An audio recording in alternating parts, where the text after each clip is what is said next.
Beyond Bitcoin Hangouts are meant to give everyone a voice, a chance to speak with others who are passionate advocates for expanding the blockchain's use cases out into the world and beyond.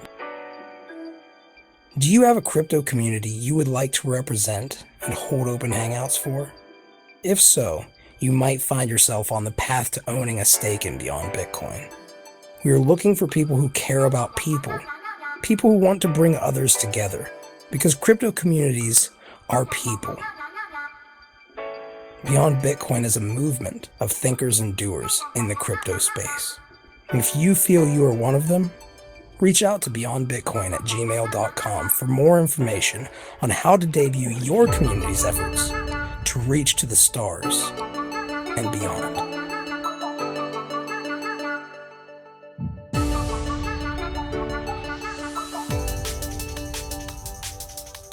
Welcome everybody to another Beyond Bitcoin Hangout. Today is Friday, September 16th, 2016. We're joined, as we always are, by a group of people who are not bound by geographic location.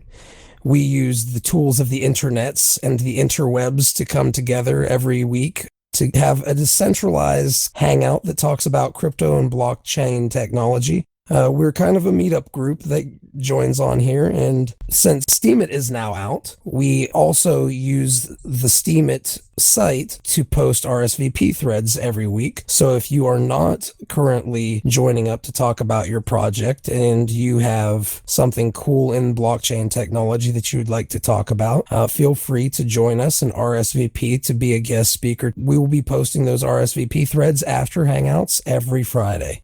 So especially if you have a community that trusts you and backs you, ask them to join Steemit, upvote your RSVP thread, and ask around on steemit.chat. It's something different. It's like a chat service. And go in there and ask people to upvote your RSVP. We want to make sure that projects that have a lot of community backing and people who have a lot of respect in the community can leverage that respect to get the coverage that they deserve without having to pay money. And in fact, the top RSVPs of the week, they receive a portion of the SBD earned from the RSVP threads. So with that said, number one this week with $81.39 votes is PeerPlays team. Data Security Node and Crypto Prometheus will be giving an update, and that's going to be regarding the PeerPlays project. Well, I'm going to pass the talking stick on to you, and I will have a seat and let you step up. Thank you very much for the introduction. My name is Jonathon Bahai. I am the president of Bunker Chain Labs, the company which is heading up the PeerPlays project. And for today's update, this week, we've been working on the testnet, which is still set to launch on September 26th. The testnet is going to have the prototype of the first ever real-time interactive full on-chain game. So we're really excited about that, and it's going to be up and running for everyone to play. Also, soon after the testnet is launched, we will be announcing the dates for the auction crowd sale, where the 500,000 PeerPlays tokens are going to be made available. And as we mentioned before, we're also running a pre-launch referral rewards program that will coincide with the auction crowd sale. It's been pushed back a bit from the times we previously announced, but that'll be coming up with the upcoming crowd sale, and more information on that will be coming up soon. And I think that's it for now. So I'm going to hand it off to Michael now because, as he mentioned earlier, I have another appointment I have to make this morning. But I think he's going to speak to you a little bit about the BTS snapshot that just ended. So I'll pass it off to Michael, and thank you very much, everybody. Thank you, Jonathan. This is Michael Maloney speaking. I am also known as Crypto Prometheus. I am the PeerPlays communications manager and one of the project managers. And I'm going to talk a little bit this morning. We had the BTS snapshot that you guys are all probably pretty familiar with. If you're not, the announcement was made on Steem, and I'll throw that into the sidebar right now for everybody to check out. But I wanted to talk just briefly about this because we've had a few questions recently. There was a little bit of confusion, I guess, that people had. I think there's some newer people that haven't gone through the process of a snapshot and a share drop before. So I wanted to just explain a little bit exactly what that means. So a snapshot essentially is, well, it's really exactly what it sounds like. It's a picture of the state of the blockchain at a particular point in time. In this case, the PeerPlays snapshot, well, this particular snapshot would be of the BTS tokens on the BitShares blockchain, which means everyone who holds the BTS tokens, every account that holds those tokens, will be snapshotted on a particular block. Now, the calculation for that block we gave in our update. Essentially, I'm not going to go through it right now. It's a pretty easy calculation to do. We're going to have an update coming out later today after we've done that calculation, and we can tell you precisely which block the snapshot will have happened on. Essentially, the reason why we know the block yet is because we gave a date range of midnight UTC on September 1st to midnight UTC yesterday, September 16th, or like today actually, but midnight this morning. And between that range is when the random block will be chosen. So essentially that was done in order to make sure that there wasn't a huge buy and then a huge dump that caused volatility in the BTS price. We've seen that happen before in other snapshots where everybody buys in to get into the snapshot, and then the day later everybody dumps the token. And we didn't want that to happen for various reasons. So that's the reason why the date range, it's a range rather than just a specific date and time that we gave ahead of time. So all of that said, that is the snapshot. Now a snapshot is the share drop rather, I'm sorry, happens when the PeerPlays blockchain is launched. So when the blockchain is launched, the Genesis block, which is the very first block that contains all of the tokens and all of the particular accounts that those tokens will be allocated to, and this is a proof of stake blockchain, obviously, so it works a little bit differently in a proof of work blockchain. But the Genesis block will contain this snapshot integrated into it. So that means that anyone who had BTS tokens, who was their account name was snapshotted as having held those tokens on the date of the snapshot, will be able to use the private keys of their BTS account and plug them into the new PeerPlays wallet when the PeerPlays blockchain launches. And those new PeerPlays tokens will then become unlocked and available to them inside of their PeerPlays wallet. So I just wanted to explain that a little bit more because some people were a little bit confused about that and thought that they would be receiving tokens immediately for the share drop. The share drop actually happens when the PeerPlays blockchain is launched, and that will be happening later this year. So, but nevertheless, that said, I think that well, we will definitely have an update later today that mentions the particular block. I don't think we've done the actual snapshot yet, but I'll have to check with our developers and see if that's something we can do pretty quickly too, in order that, so people can actually look and see precisely how many coins they're going to have. But nevertheless, it'll be, a few days before we have all that together for you guys. Yeah, and then everybody can check it out. And come the launch of the PeerPlays blockchain, you can all unlock your tokens and start playing some games. So that's it for my update. I didn't want to go too long on the update. Real quick, by blockchain, you mean testnet? No, I mean the blockchain itself. The testnet will be, thank you for asking that, Fuzzy, just to clarify. Yeah, the testnet that we're launching is not the actual blockchain. It's simply a testnet of Graphene. So Graphene can be run, Graphene can be run as a distributed network, which means all the witness nodes, can be distributed around the world as an actual, decentralized blockchain, or it can be run simply as a network on a server, where essentially all the witness nodes are just controlled on one server, and but that allows everyone to actually test out the code, the same code which will be running on the blockchain itself. So for the testnet, I think we'll probably have some sort of faucet or some sort of relay or something that people can people can just request tokens and get some tokens and play with them, just to try out the features and check out how everything works. So yep. So there will be a lot of the features that utilize these tokens that they would be able to use like a test version of the tokens to kind of see how it works.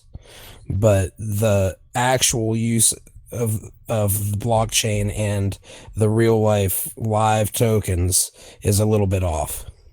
Sure, it's kind of like there's a lot of stock trading or forex trading exchanges that you can go on and you can do spend money, right? You can get 100,000 virtual dollars, $10, loaded up, and then you can do your thing and you can see, oh, this is what would have happened if I would have invested 100,000 real dollars. You can go through the whole platform just not using real money. So that's what the testnet is. It is, it's going to be, like I said, it won't be the actual blockchain itself. It'll just be a network that's running the code, so it can be proven and shown everything that we've done. It's a prototype. It's also meant to, excuse me, find any particular bugs and get everything sorted out in that way. And it's also, of course, going to be a great way to show you guys exactly what it is we've been working on for the last couple months. So yeah, if anybody has any questions, though, real quick, I think we're still within the allotted time frame here, so I can answer anything that anybody has before I move on. Okay, I guess I'll just go with this and say, the blockchain, the actual blockchain, the launch of it, we don't know exactly when that is, right? That's something that you're not certain on yet. Yeah, we'll be publishing the date for that. Or at least we published a timeline back in May. It's still going to be similar to that, but I can't tell you for sure exactly what the dates are going to be. Like Jonathan mentioned, we will be publishing the dates of the auction crowd sale and all of that information coming up pretty soon. It'll be after the testnet is launched, so that'll be sort of the next stage of dates that we put forward. I've got a message here from Fearsticken, who says, great explanation. I followed you on Steem. Could you push some written information on there in the future? It's really funny that you asked that. I was just looking at my Steem account yesterday going, oh, there's a bunch of people that followed me and I don't ever write anything on here. So yeah. I think, well, one thing I will say is that I'm the scribe for the PeerPlays project. So everything all the written information you ever see related to the PeerPlays project is all written by me. So the PeerPlays account, just the account called PeerPlays on Steem, has all of my written information that I write for the project. Yes, I would, I am interested in writing more, and I will eventually.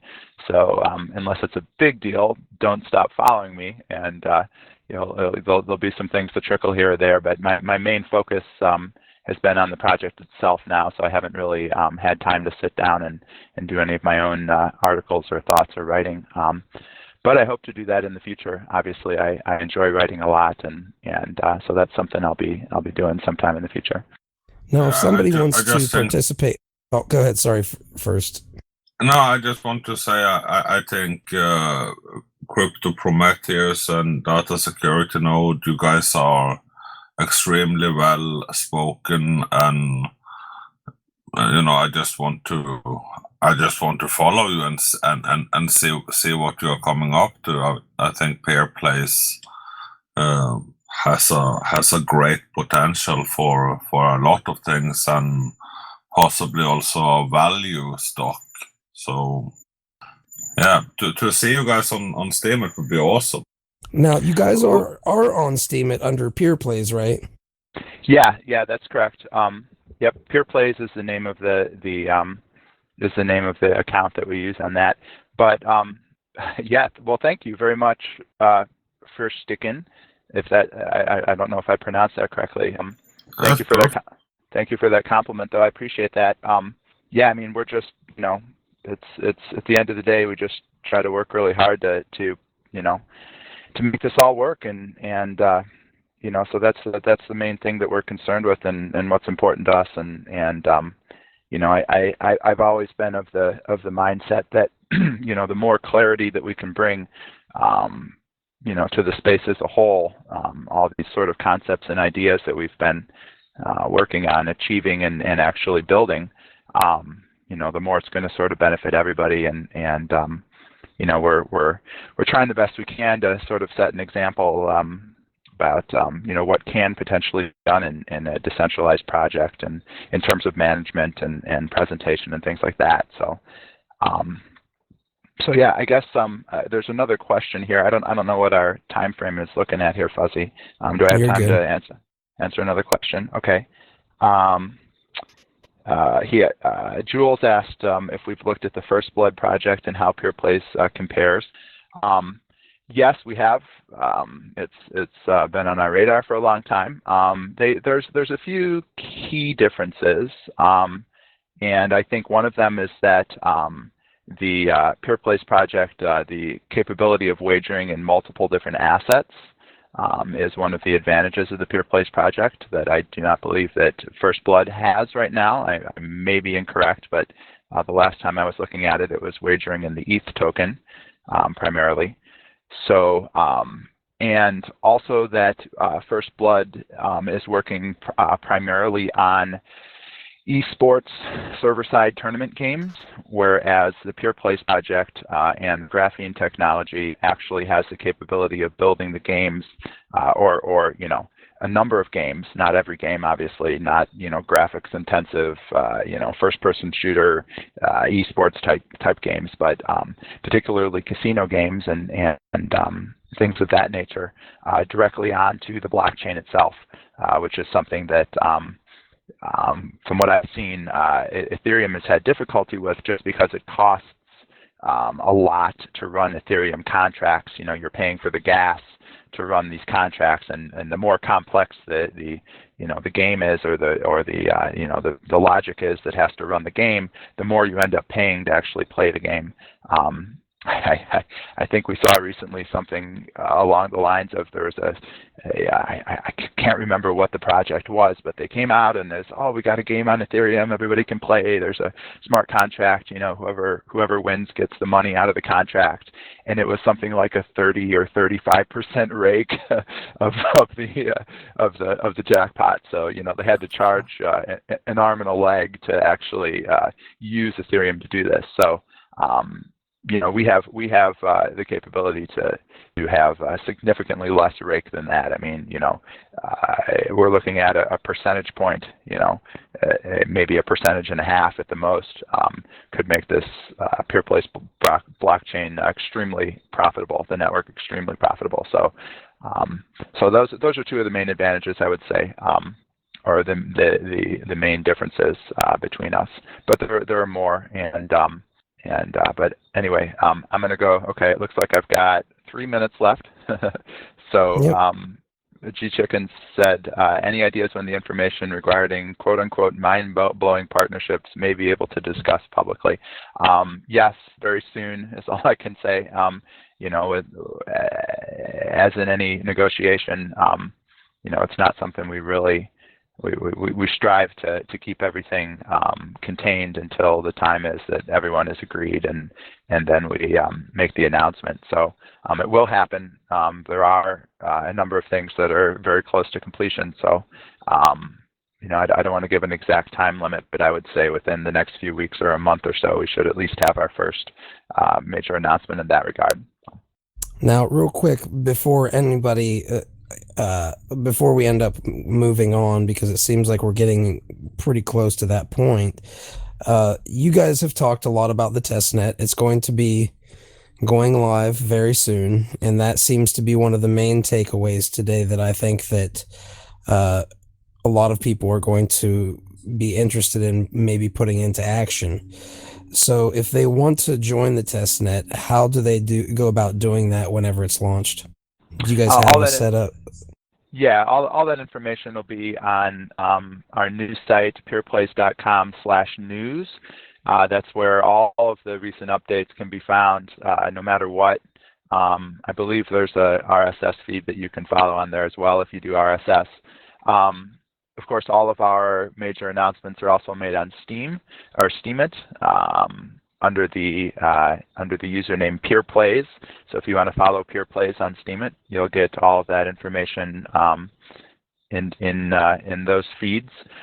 And let's see, we also have a BitShares talk and a Bitcoin talk thread, both of which are regularly used to publish links to our updates as well. So. And I'm sorry, and one more thing. We have a Rocket Chat channel, which is similar to Slack, but I guess more permissive. So we went with that. That address is https://peerplays.chat. Awesome. Does anybody have any questions or comments for crypto before we move to number 2? I personally will say, as we close this section off, thank you guys for showing up and being so open and transparent about things and being willing to answer questions for the community who has put down money, a lot of them, towards this project and wants to keep tabs on what's going on and know a little bit more about the project every week. So you guys keep on doing that, and you guys will have some SBD coming to you as a thank you for speaking today at the Hangout. Oh, sweet. I didn't know you were giving away money now, Fuzzy. Well, this is all the people who join up and talk about their projects are why people listen. So it's silly to me to take all the money from an RSVP thread that takes me 5 minutes to post. I'll take the money from the editing and and all that stuff and posting up a nice post with the Hangout. But I figure it's probably worthwhile to give the SBD earned, which is what I can easily give to those of you who are, adhering to something, at least an attempted standard to be transparent about these things, right? Because the transparency equals value to a lot of people in this space. Well, I want to throw it back at you, Fuzzy, because I still don't think you get this enough. Everything that you are doing and done is absolutely crucial, in my opinion, to the advancement of our entire ecosystem here. So you are the man, and I can't thank you enough for all the time that you've taken and all the efforts that you've been putting forth to build what we're trying to build here. So I do it all for you, Crypto.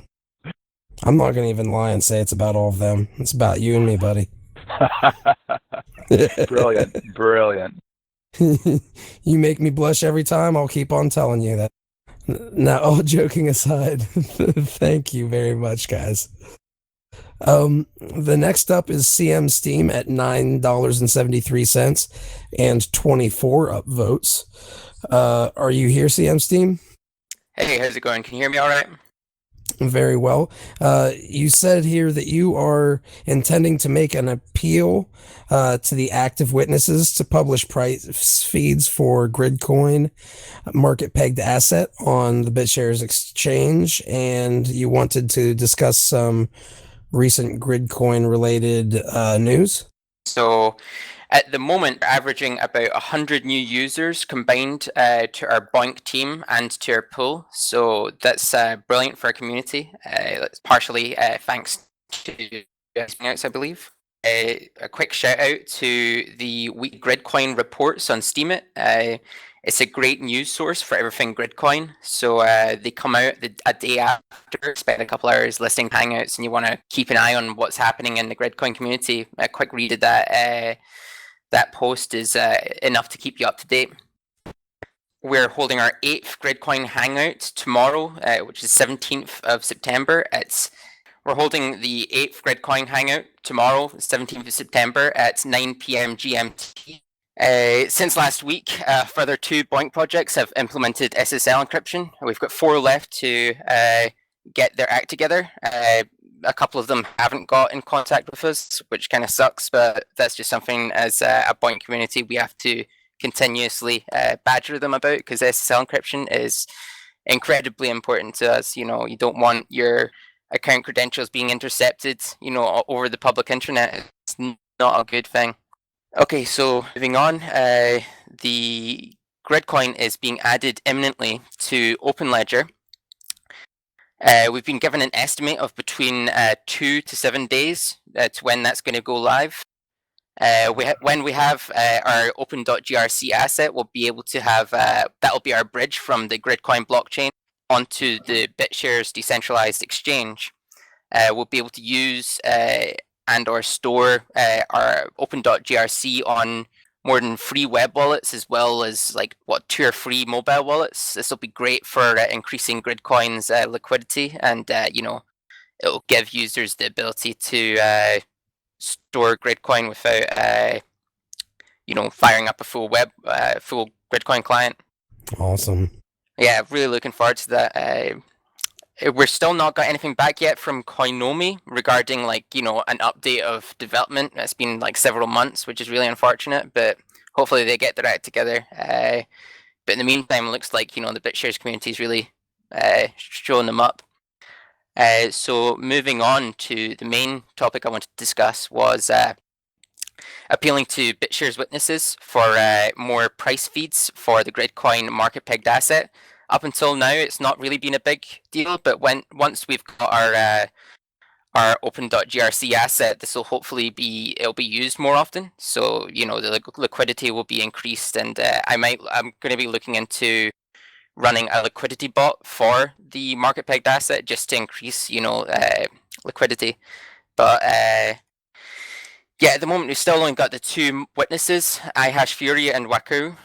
Thanks again to you guys. There is one problem at the moment.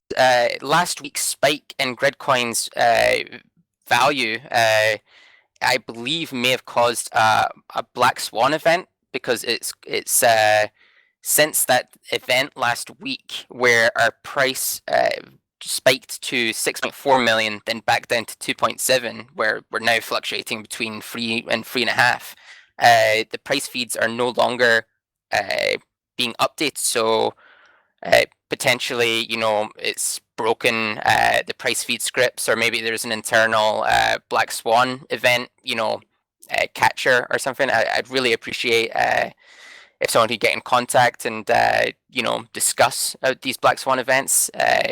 Because we're quite a volatile cryptocurrency, but we'd like to work towards having a market pegged asset. I mean, is this a permanent blocked off thing, or is there a process for handling the after effects of a black swan? After X days, does it kick back in?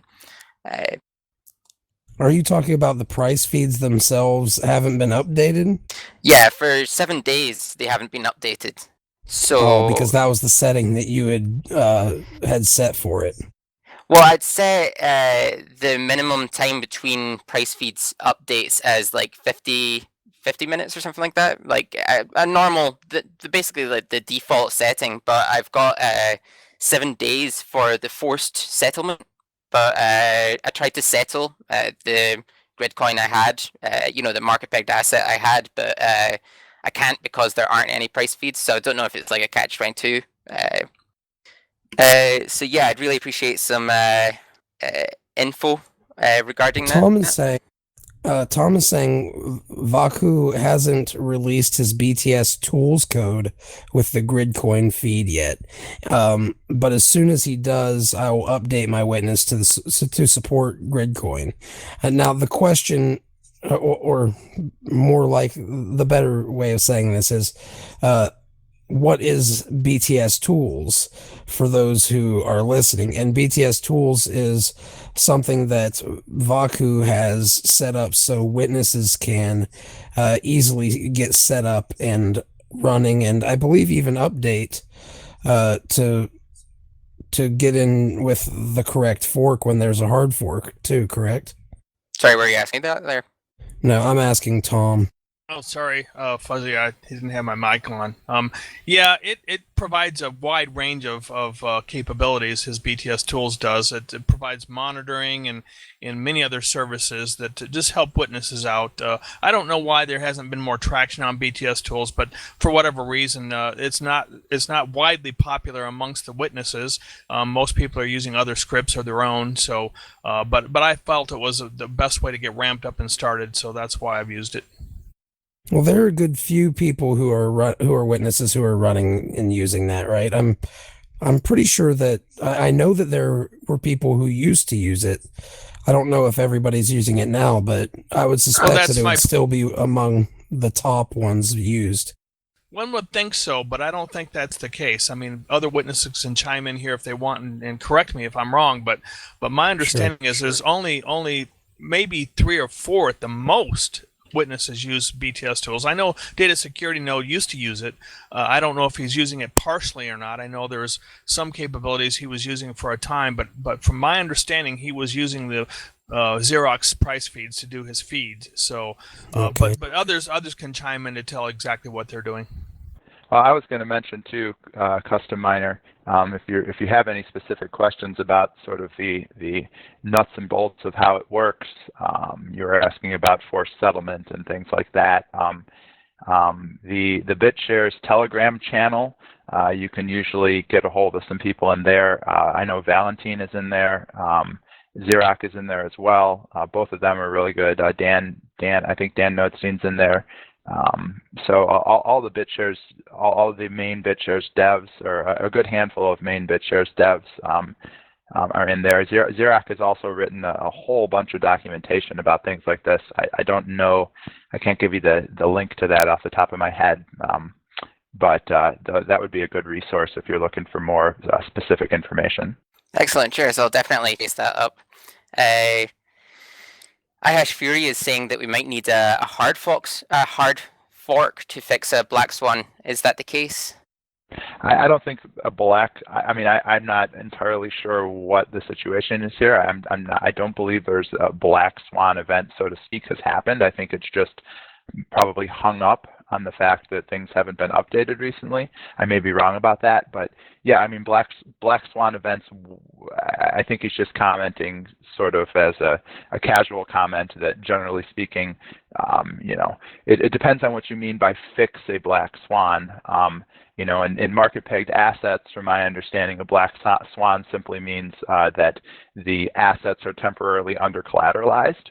So, because they're a derivative asset, sort of guaranteed by the underlying collateral, if the collateral falls below the actual value of what the asset is, then it would be considered under collateralized. So that would be considered a black swan. So, for example, if, the BTS price fell below what the collateral in the BitUSD or any other market pegged asset, it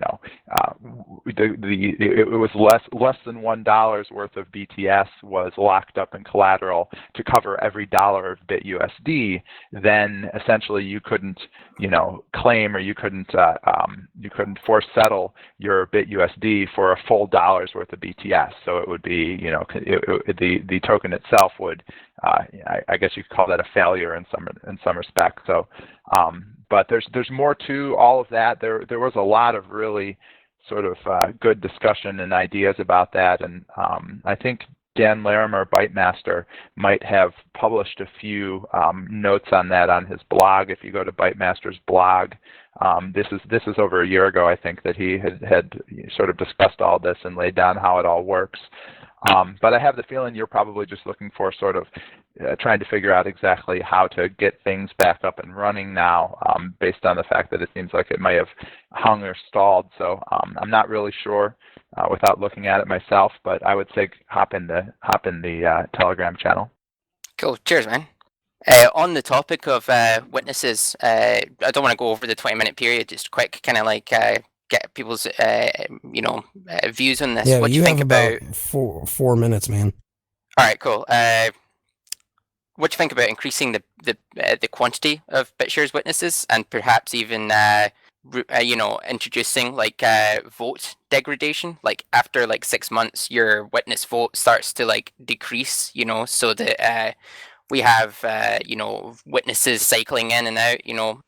What do people think of that kind of idea? I think I think that if you increase the number of witnesses, that might be a problem based on the current market cap. But the degradation of voting power, if it's not quote unquote updated, like every, say, month or something, that's, I think, a great idea that we should all consider using for delegated proof of stake and graphene chains in general. I'm going to take the opposite side of this argument of Fuzzy and say that I don't think that's a good idea for the following reason. People tend to not vote unless they're somehow incentivized to vote. Let me rephrase that. The percentage of people who do vote, I don't think this is going to necessarily change that. People. I mean, there's only 20%. That's a good point. Maybe 25% of people that are voting now anyway. And since voting is so crucial to the security of the network, having people's votes go away and then having witnesses fall off because they haven't been voted for, and it could end up, affecting the security of the network. Yeah, it would affect the stability for sure. On the other hand, the question, real quick though, the question is it the number of people or is it the number of actual total BTS backed votes? It's the votes that are important. Well, my question is it because if it's a lot of people who are just not voting, as opposed to a lot of stake not being used to vote, then it might change the circumstances slightly. Well, I mean, stake ultimately, I think, is just a reflection. I mean, we can't really determine how many people there are because you could split your stake into 100 different accounts if you wanted to, right? But I think I understand what you're saying about, the whole idea that the more people are in on it, the more, decentralized it'll be or something maybe. But, in terms of how, and that's possible later on too as it grows. Yeah, and obviously the people with the most skin in the game naturally have the most vote, and it's really surprising to me there's so much of the stake doesn't vote. But that said, I think if we introduce something in addition to that makes you have to vote more often, in other words, we're I don't want to say we're getting by the skin of our teeth here, but we only have a quarter of people voting now. I can only imagine what would happen if all those people were also forced to re-update their votes every month or every few months. It might start to fall off and we'd have less percentage that's reflected in the voting. And then, if you've got a situation where, say, 8 or 9 or 10% of something are the only people that are voting, it could actually become, relatively possible for somebody to get their hands on that. Well, maybe not in BTS, depending on how much money you really wanted to throw at it.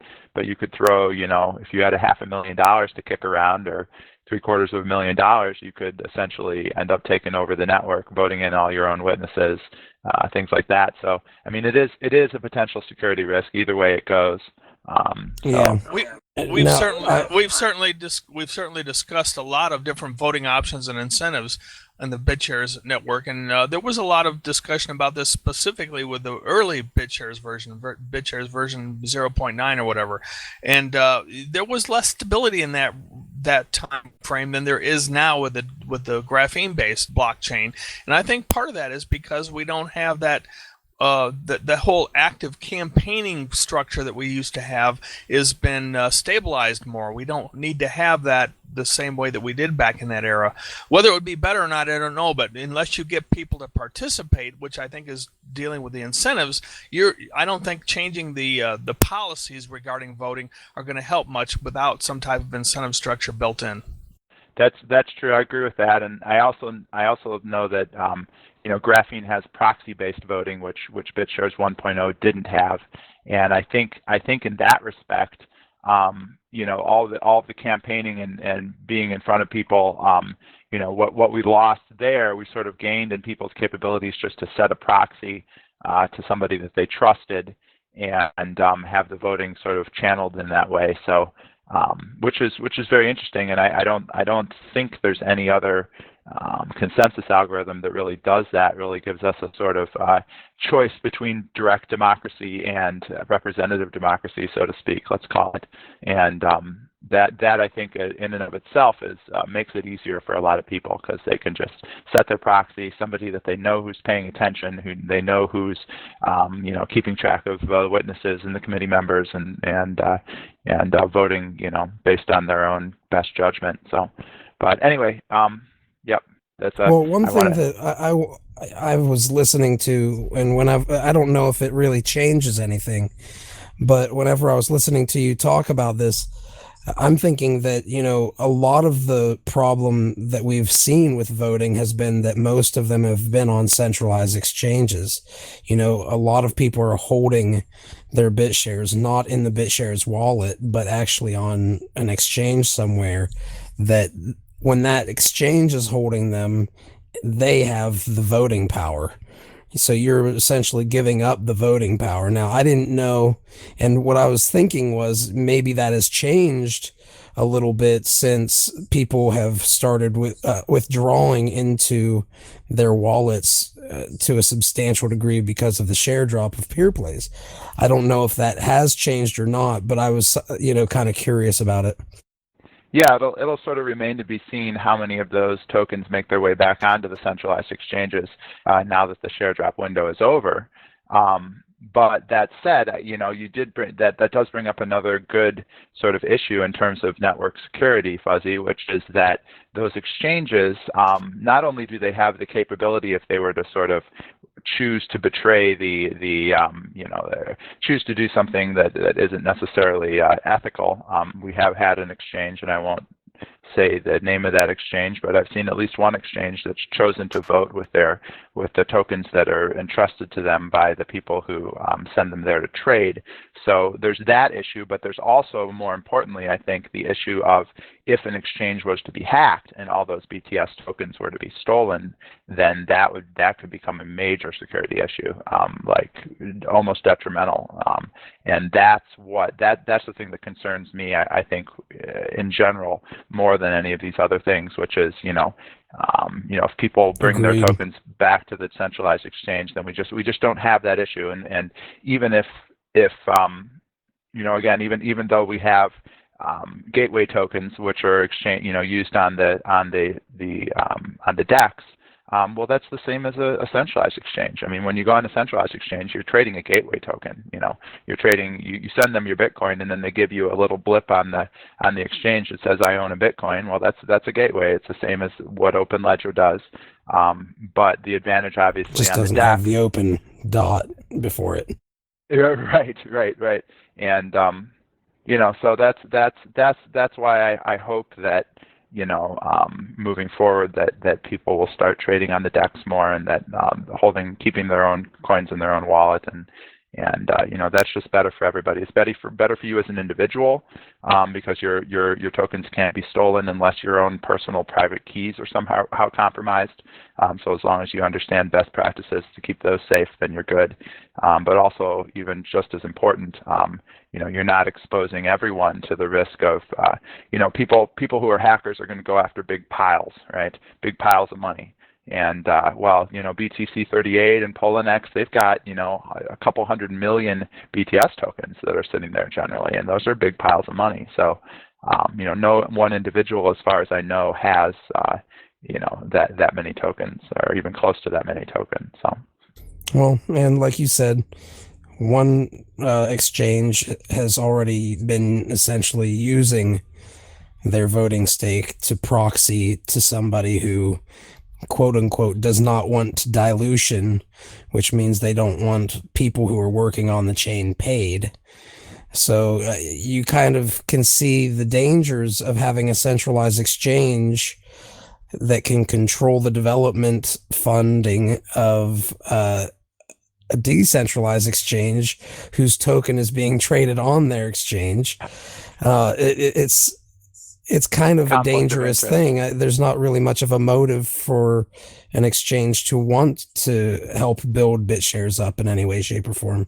Yeah, we are their competition, and like I mentioned last week, with the eventual advent of sidechains, we are what is going to make all of them obsolete. And so, to whatever degree, owners of centralized exchanges understand that, or, everyone has their own business models and their own strategies moving forward. But in the space where the technology is advancing so rapidly, it's not really difficult to see even a few years ahead and understand where things are going to a large degree when we think about the technologies that we have right now. And so, yeah, that's a major conflict of interest, as Fuzzy said, to have the fate of so to speak, of our DEX somehow controlled by these centralized exchanges, which have the motivation not to see us be very successful, because as we become more successful, we're not just going to compete with them. Our technology itself is actually going to make their businesses obsolete. Yeah. Now, out of curiosity, Custom Miner, you opened this can of worms with that question, but do you feel like you're walking away with any idea or any clarity on what you need to move forward with, or at least a person you might be able to talk to? Yeah, I'll be chasing up, further questions about the market pegged asset in the Telegram channel. I mean, the reasons why I brought up, the witness count and the vote degradation is that I think, we should kind of encourage the campaigning of not delegates anymore, witnesses. The interaction between users and witnesses. Like the witness forum thread is the subforum is really quite quiet or barren at the moment, and I feel like sure, yeah, someone with $500,000 could possibly vote in their own witnesses. At the same time, if witnesses aren't being voted out, or new witnesses are being voted in, these witnesses are kind of locked in, and you could potentially, maybe not implying anyone would, you could sell your account to someone with who's offering you $500,000 at the same time. There's another. I'm sorry, I don't mean to interrupt. I was just going to throw in real quick. There is another, idea here going forward, which makes a lot of sense, which is that as the network grows, as there's more transactions that are being made, and I think there's a chart on CryptoFresh you can see where since the launch of the network, there's been a steady upward tick in daily transactions, and all of that is revenue that's earned, because BTS is charged for transactions. So that revenue goes back to the network. And eventually, once the transaction rate reaches a certain threshold, witnesses are going to need to upgrade their equipment to bigger, better VPNs, and et cetera. And that will mean that witnesses will be getting paid more. Eventually the committee will vote to pay witnesses more. And at a certain point, being a witness is going to become a much more sort of profitable and enticing, position than it is right now, where they're just getting a couple $100 a month. And, a lot of the witnesses are still in because they want to be, I believe, because they want to be in that position when, the network really grows and there's really a chance to actually be making a lot of money by running a witness. So, so I think there'll be a natural sort of, organic way in which the amount of witnesses and the quality of the witnesses grows as the network, grows. Cool. Just some closing remarks. A wee bit more back onto towards Gridcoin. Just an update regarding Project Rain. I've upped it from 29 supported cryptos to 36, and I've begun outreach to other communities. There's a BitShares talk thread that I'm discussing, Project Rain in, and I appreciate some participation in that thread. Thanks for the time slot, Fuzzy. Really appreciate it. Well, thank you for getting your community to upvote it, and thank you for lobbying for it, because that's the reason why it's number 2 today. Next is going to be IntelliGuy at $7.20 with 11 upvotes. He wants to talk about cryptocurrency respect. A little bit of RESPECT. So I posted the PeerPlays interview on my blog, and I'm giving you all the Steem dollars, man, first. So did you just post the recording on Steem then already? Yeah, I edited and uploaded and posted while you guys were talking. That's awesome. Talk about you're taking full advantage of your free press pass. I like it. Yeah, but also I'm giving all the Steam dollars to Fuzzy because he's awesome, and I know how expensive it can be to run a radio hangout. I pay the bills on mine. He pays the bills on his. Well, yeah, I'm lucky enough now to get, this is the thing, when we have communities who support one another, that's what we do. We all end up benefiting from it, and we're starting to do that now because of Steem. So it looks like we're going to go on and move on to Jules. Pro for Never, are you there today?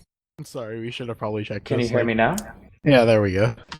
Sorry about that. My mic came unplugged from my computer. No problem. Okay, so I am the lead developer and owner of the Jules project, as well as the Apex and Heroes Conquer projects. So for those who are not sort of in the know, haven't been here the last couple of weeks, of getting our coin dashboard up and running and launching the Heroes project. So most of what we've been up to in the last week is really just making sure that we put the hours in and get the new dashboard online for people. And that has now launched. So that's Jules frequently asked questions portal page there added. So people who were not investors in the ICO can have a bit of extra details there. I believe we have now opened up registration for those who want to make a fresh account, and we've got a lot of progress done on the dashboard itself. The rest of the work that we've been up to is making sure that we're ready to launch the first major use case of Jules, which is the Heroes Conquer server. So that's a MMO server. It's a free-to-play, quick-paced, PvP-focused MMO. So we're hoping to launch that actually a week from today. So we're just putting in the final bits of work there, doing all of our final bug testing, moving it all to the new server, migrating all the database information from the earlier testing we'd done, and really just making sure that we have everything ready for the influx of initial players. Awesome. Sorry, so someone in chat was saying Jewel project. It's actually Jules with an S. I'll type it in chat there so you have a proper link. Anyway, sorry, you were asking something? Well, I was going to ask, you said that there was something about a game that's being launched, and that it wasn't Apex, it was the one that you just said. What was the one that you just said? That would be Heroes Conquer. So Apex has been online for, well, almost 2 years now, but we'll still call it 18 months. And that it's done really well, but it is a much older version of the game. I want to make sure that we have a lot of exciting content for players. So the news source has a number of new classes, new types of weapons, a lot more boss fights and tournaments and PvP events and that sort of thing.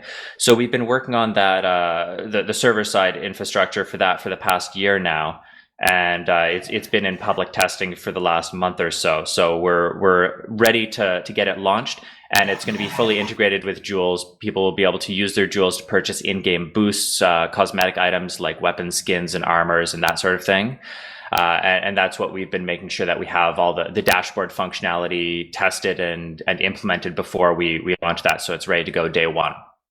Awesome. And when are people going to be able to touch this? So it is online for public testing. We're in the process of moving it all over to the new server. That is finished now, but we've not re-enabled player registration. We're just working on a new website template for it because the old one was obviously temporary. So the full launch of the game itself is targeted at next Friday, so a week from today.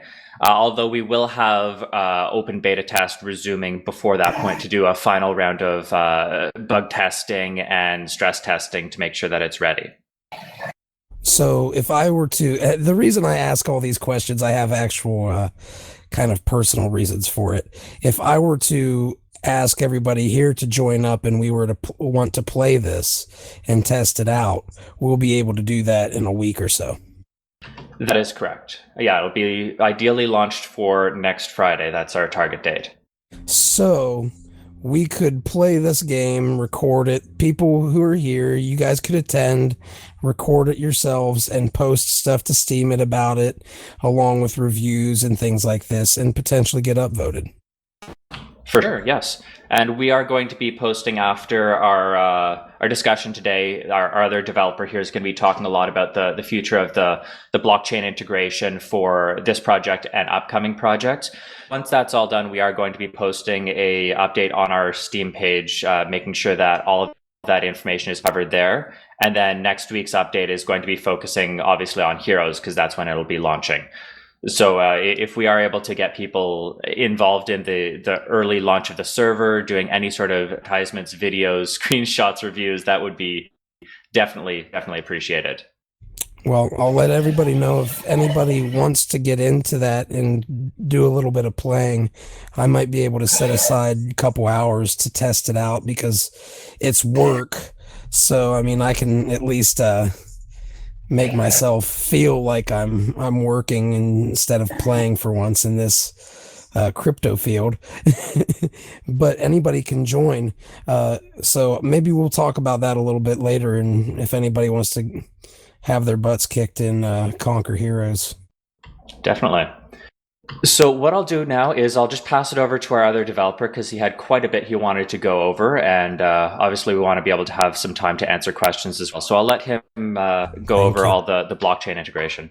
Okay, so yeah, I sort of hyped this up, I guess, last week. But Fuzzy, can you give me an estimate of like how much time we have to work with here? Because I don't want to like, you impede got on about anyone 12 else. minutes. Okay, so I'll try to keep things pretty brief then, given the time constraints.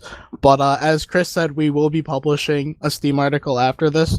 So that Steem article will heavily elaborate on a lot of the things I'm saying, because we already have a lot of it written up and ready to go. Okay, so we talked about last week that we'd be talking about this week, the smart contract integration and how we're planning on utilizing the blockchain in Joules.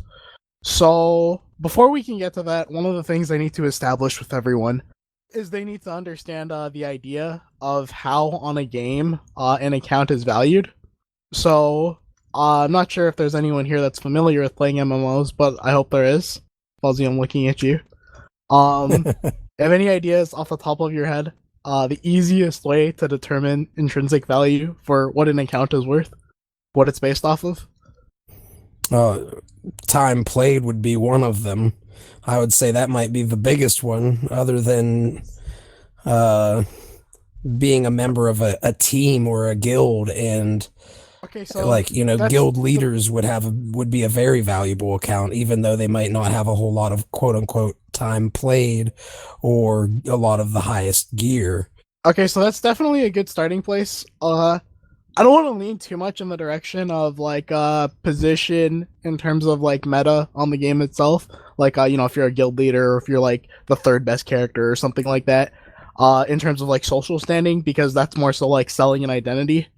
But I feel like the two easiest way to classify what an account is worth, it relates to one, the amount of time put into the account, and two, the amount or the items that you've acquired over that time.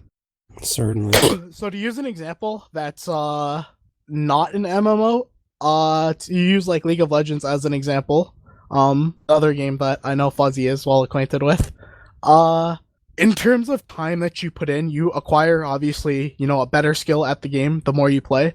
So this correlates to what your rank is on the game. So if you're familiar with games like COD, for example, there's a similar ladder board where the more you play, the more you win, the more you rank up, and the higher, you get.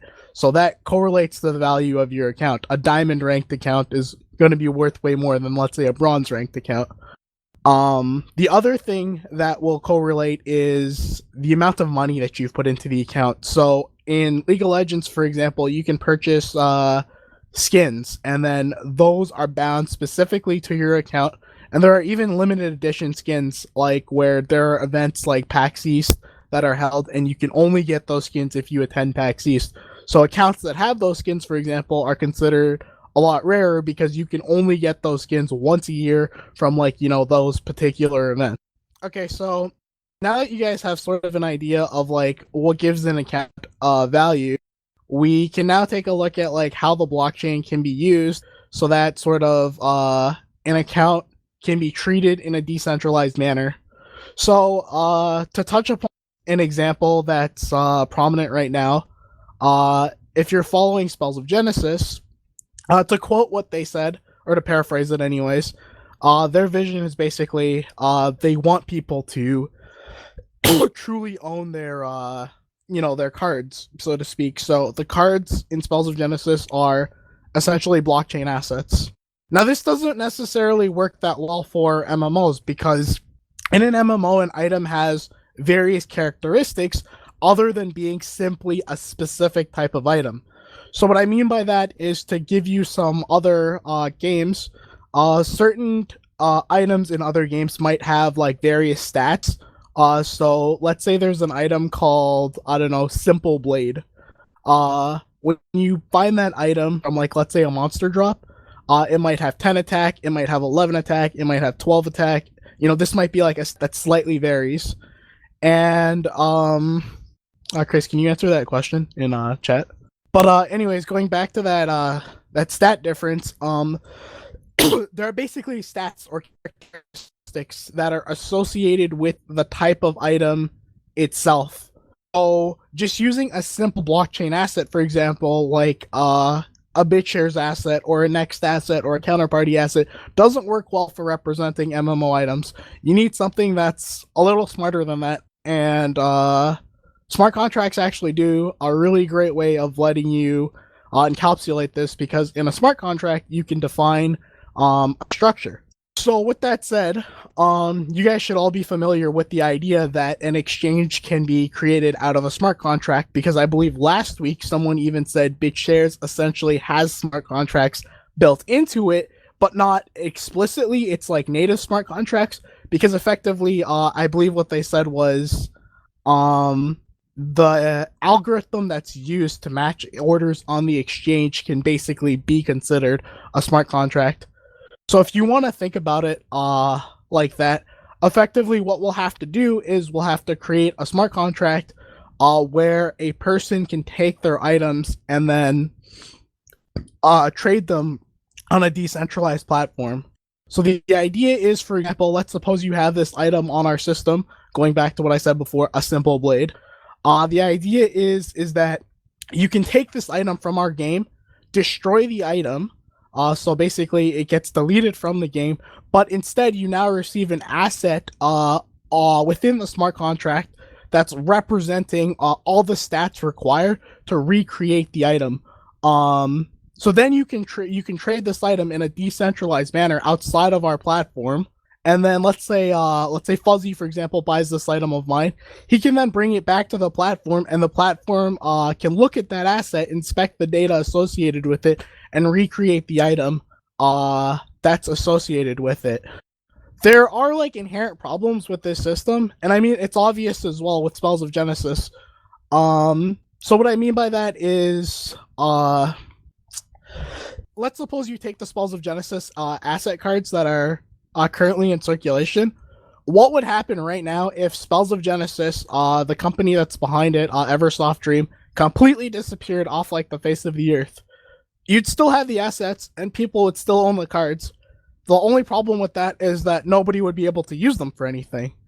That's one of the beauties of crypto, and it's one of the things I've seen as I've come into the crypto world, is I've seen that there are takeovers that happen where a community will die, and like, let's say, for example, devs might even abandon their project or something like that, and other devs will come in later and they'll say, this is something I want to work on. So they'll take the existing user base, the existing community, and they'll make it their own. And let's suppose that did happen to Spells of Genesis. Because everyone actually owns their items and they actually own it outside of their system, it gives rise to, let's say, a user coming in and saying, okay, well, it sucks that, Eversoft Dream is gone, but we can create our own game and we can continue using the items that they had previously issued. So even though the centralized company disappears, the decentralized items still have value. The other obvious problem without having a decentralized system is black markets on games, when you're like buying items and stuff like that, are notoriously like well known to have like a ton of scams and like just shady things all around with like involved in them. So decentralization really brings that trustless factor that crypto, I want to say, prides itself on. I was just going to say, and you guys are working on the Ethereum blockchain with this stuff, right? Not necessarily. So right now because we're not at the stage where we have to definitely make a commitment to which blockchain we're going with. We still currently are looking at various blockchains. So Ethereum right now does look to be the best. However, I've personally talked to the developers of IOTA to get some more information about that and where their development is going. I've looked at other projects, for example, like Lisk and Cinero, to see where they're headed in terms of smart contracts. So we're keeping an eye out on these platforms to really see where they go, and at that point in time, when we're ready to make that step, to basically choose the best platform that works for us. And it's around that time that we're also probably going to be looking for a consultant that's more specialized in terms of smart contract, because the last thing that we want happening is some crazy drama like what happened with DAO. So definitely want peer review, like experts on that, to prevent something crazy from happening. But on that note as well, in terms of like other platforms, is how much time do I have, Fuzzy? You're a little bit over, but I'm gonna let you finish. Okay, I'll finish on this last point, and like I said, I guess there'll be a little more then, in the read, so you guys can enjoy that over a nice cup of tea like I am. Nice. So one of the other big things is we've looked at other platforms as well, like Waves and Heat, and basically other communities that are trying to address the idea of fiat gateways and simplifying the process of allowing a user who has fiat to basically enter the crypto world.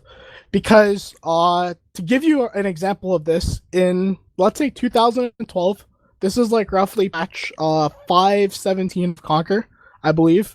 There were many servers of the official game, and let's say the accounts that were like within, let's say, the top 5 accounts of like each server, an account could easily have been worth anywhere between $5,000 to like $10,000. So that's like a lot of money in the sense of, let's suppose I have that in fiat, but I want to be trading in a decentralized way. To tell a user, for example, okay, you've got $10,000, so what you've got to do now is you've got to go sign up on like Kraken or Coinbase or local Bitcoins, and then you've got to turn that into Bitcoin, and then you've got to turn that into like, our asset, and then you can finally trade.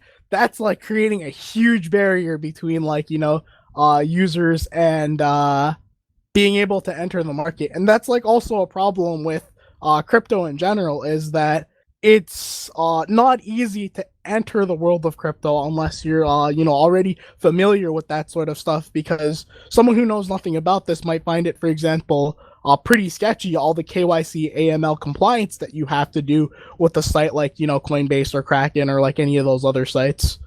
So we are on the also looking out for projects that are addressing the idea of fiat gateways.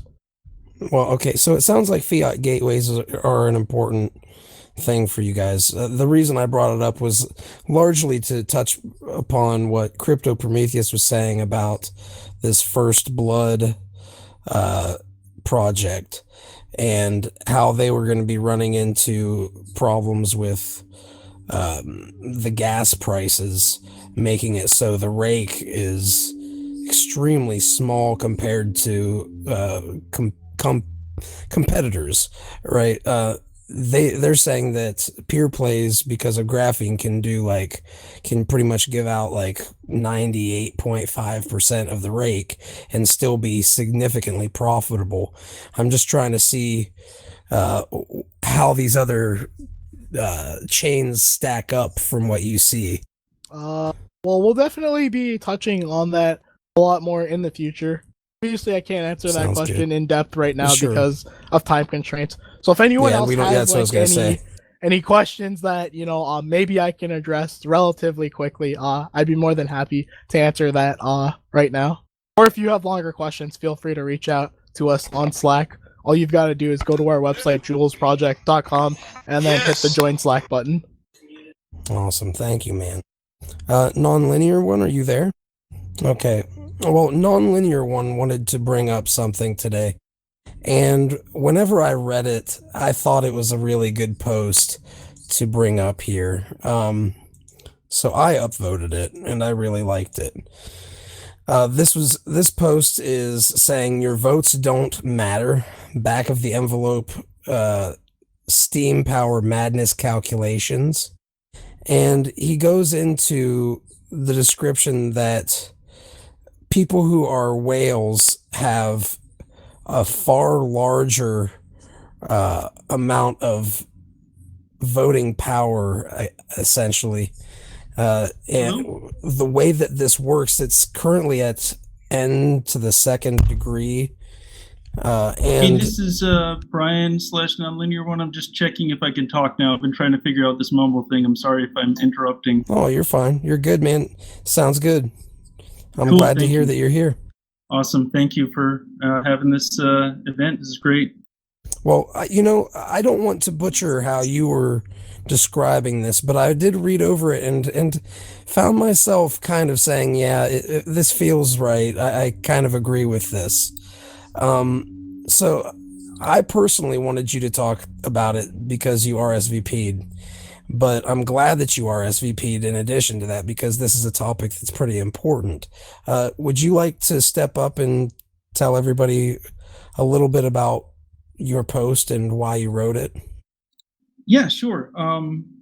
Basically, it was one of those things where I've just been thinking about it a long time. I read the whole white paper, and there's a lot of really great things in there. But one of the ones that I think is in there that makes some sense is this sort of nonlinear voting power law.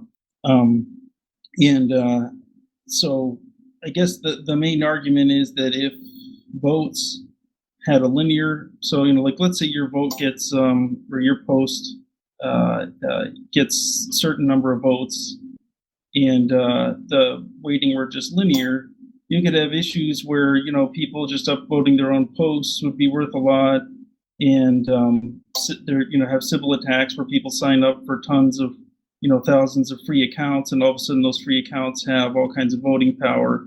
And so having it be, instead of being n to the 1 power, having it be something a little bit higher makes some sense, because it means that people with more invested in the community and so on have will have a little bit more weight than 1,000 free accounts, for example. So, hey, so I'm going to try this again.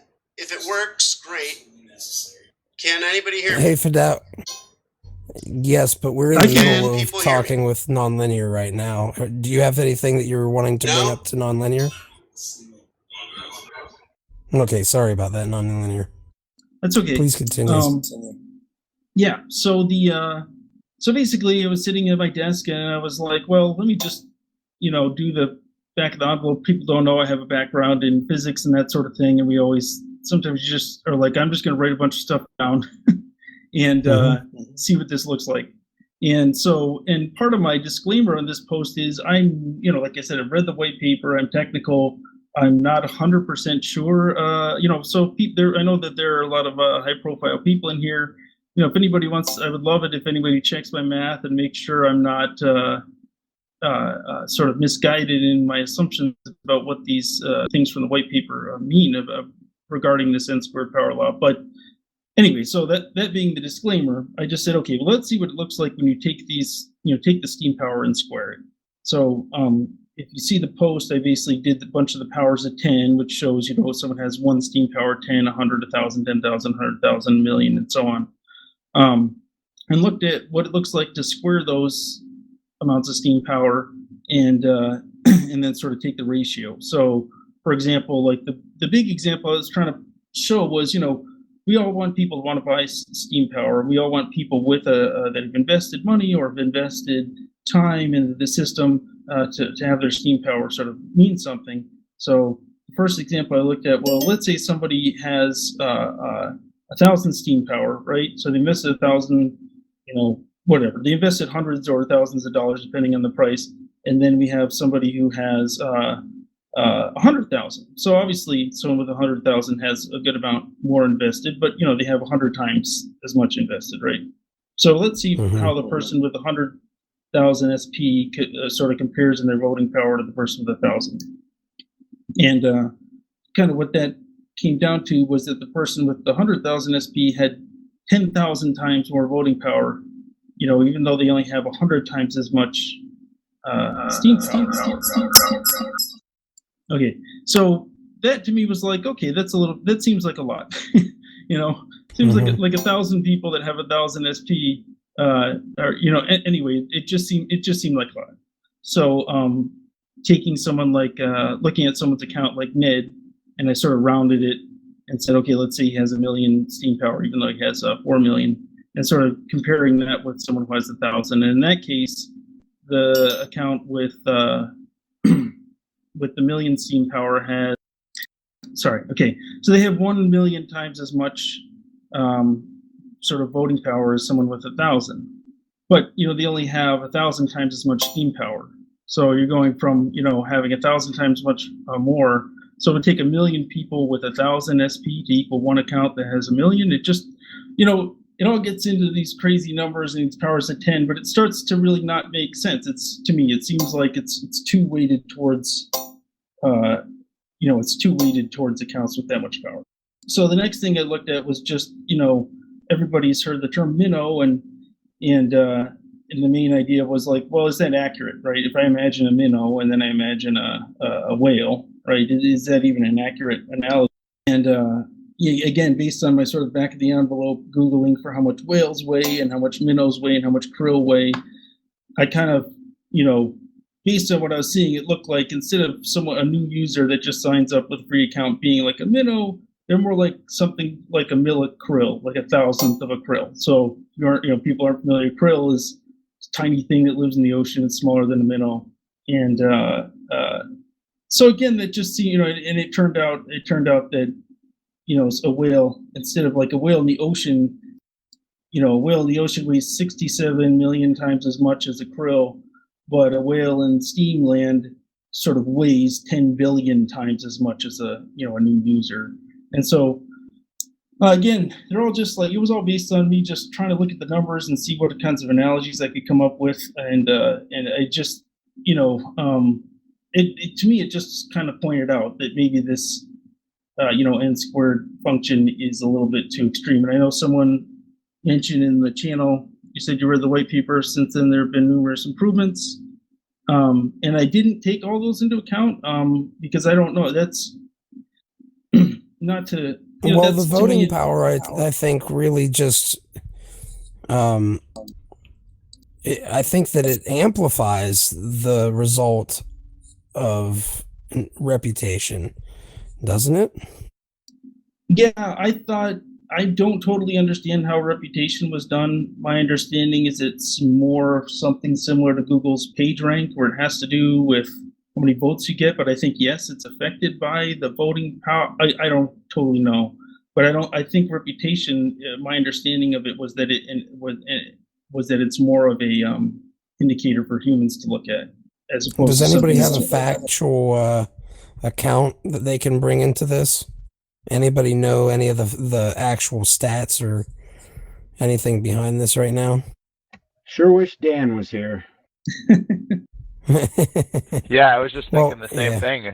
If one of the Steem devs, particularly Dan Larimer, was willing to comment on it, or to say it's correct, or to debunk it, or to say this is something we recognize and we're working on, or I haven't seen Dan around lately, though, so he must be tucked away working on some really awesome stuff, because that's usually what happens when Dan Larimer disappears.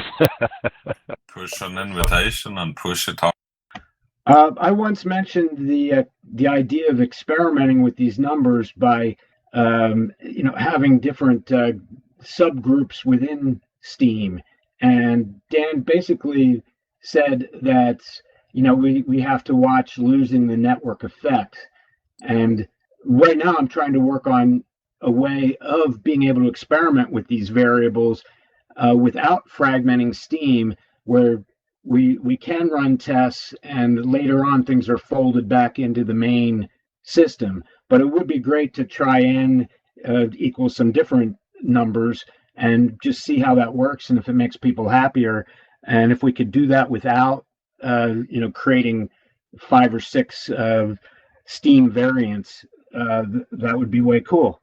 So Yeah. you're wanting to test this. Do you need people to help you, or where do you stand on this? Are you like, this is just a kind of a hobby that you're not certain you're going to do, or you are doing it, or you need people to join up? What are your thoughts on this, Brindle?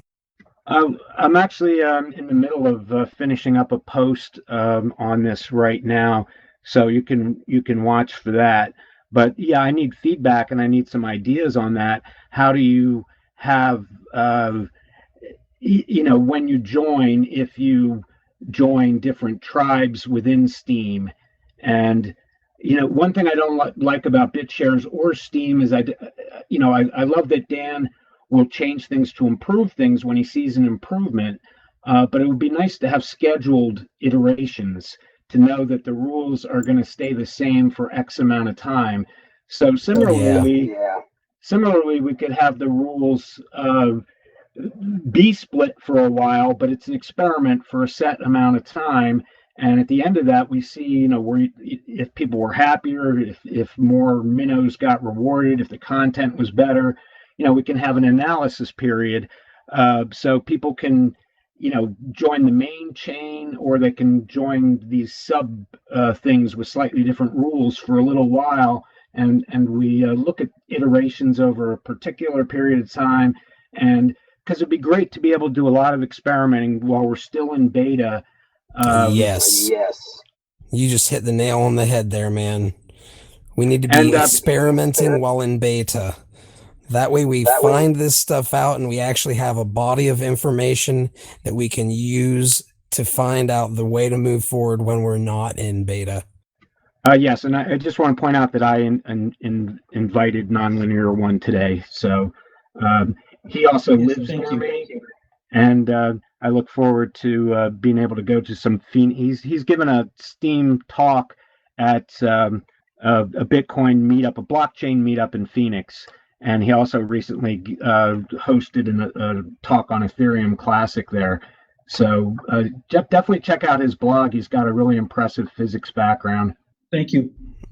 And I just want to mention that while I was, I've been meaning to post sort of more about this, but I just made a quick post, and you can see it in the chat room there, just to kind of, I wanted to go back and make sure that, or kind of review the part of the white paper that I had read that had made me think about this. And one thing I wanted to point out, you can see in the post, but it seems like the n squared was chosen, and he does.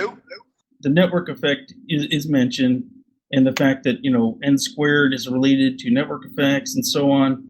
But there doesn't seem to be like a huge argument for it being n squared.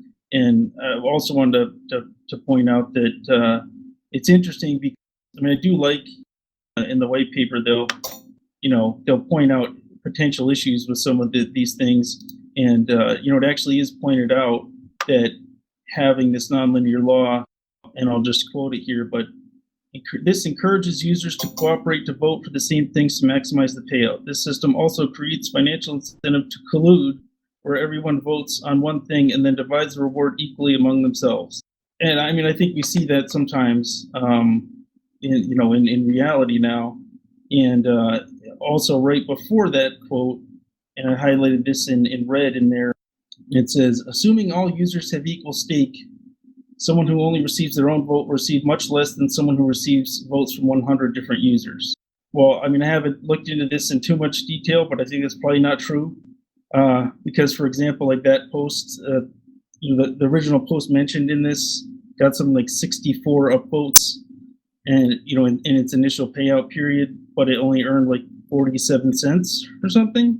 But I'm pretty sure if a whale posts something and just upvotes it themselves, it earns a lot more than 47 cents. So I just think again, not that I don't even really have an issue with it being nonlinear, but it just seems like right now with it being squared and then it being so not true that users don't have anything close to an equal stake, something's going on there, and maybe maybe having be something less than n squared but more than n, or something more complicated. I mean, people have some interesting ideas.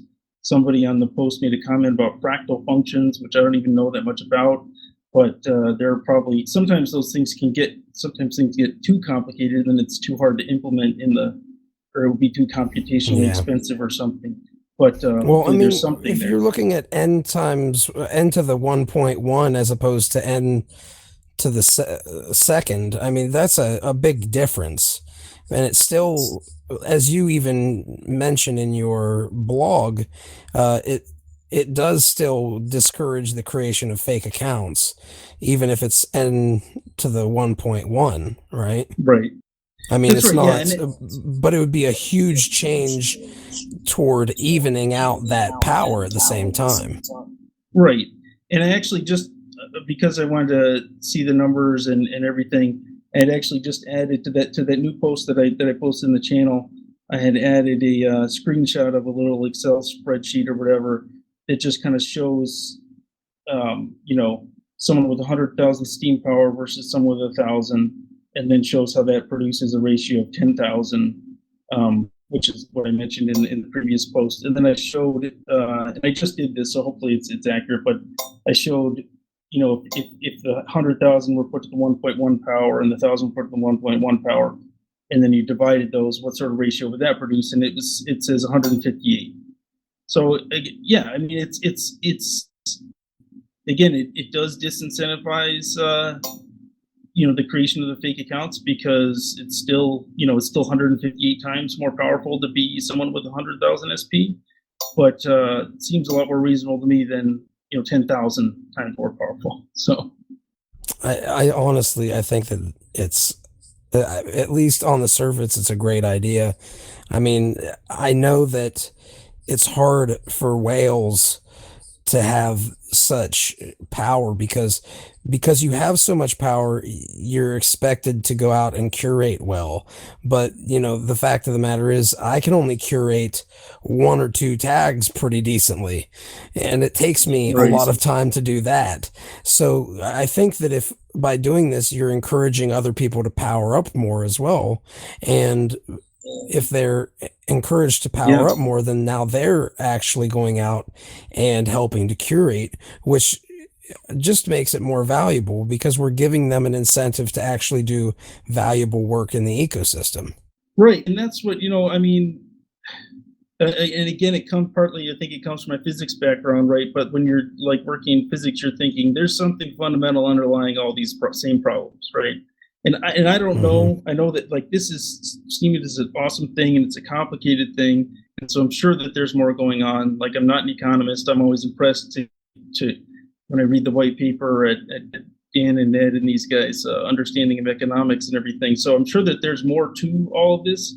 But it seems like if something like this could even help improve the situation with because like you said, I can't, like, if I were a whale, I think, I would be able to sleep, I'd be like, oh no, I have a responsibility to cure it. And it ends up not making as much sense, right? Because the people that have all of that Steem power and then have a lot to do, and usually you probably get involved with the community and so on, you don't have as much time to curate. So why not try to come up with a system? Because, again, like I said, there could be other functions, because maybe it's not end the 1.1. Maybe it's some function that includes like adding a bell curve to linear or something where it tries to favor like a middle class, even possibly. I think that could be interesting. Some non-linear function that even, not that it necessarily discourages getting bigger, but it stops kind of rewarding as much as you get bigger. You know what I mean? It maybe goes back closer to linear or something like that. So I think there's, and that's why experimenting with it is probably a good idea, because the best answer, may be more complicated. But experimenting with it is, I think, the best way to say it. I mean, the importance to me of this really we can sum up with what Brindle was saying, which is let's test these things and get data on it during the beta phase, because this is the perfect time. This is when people expect things to change.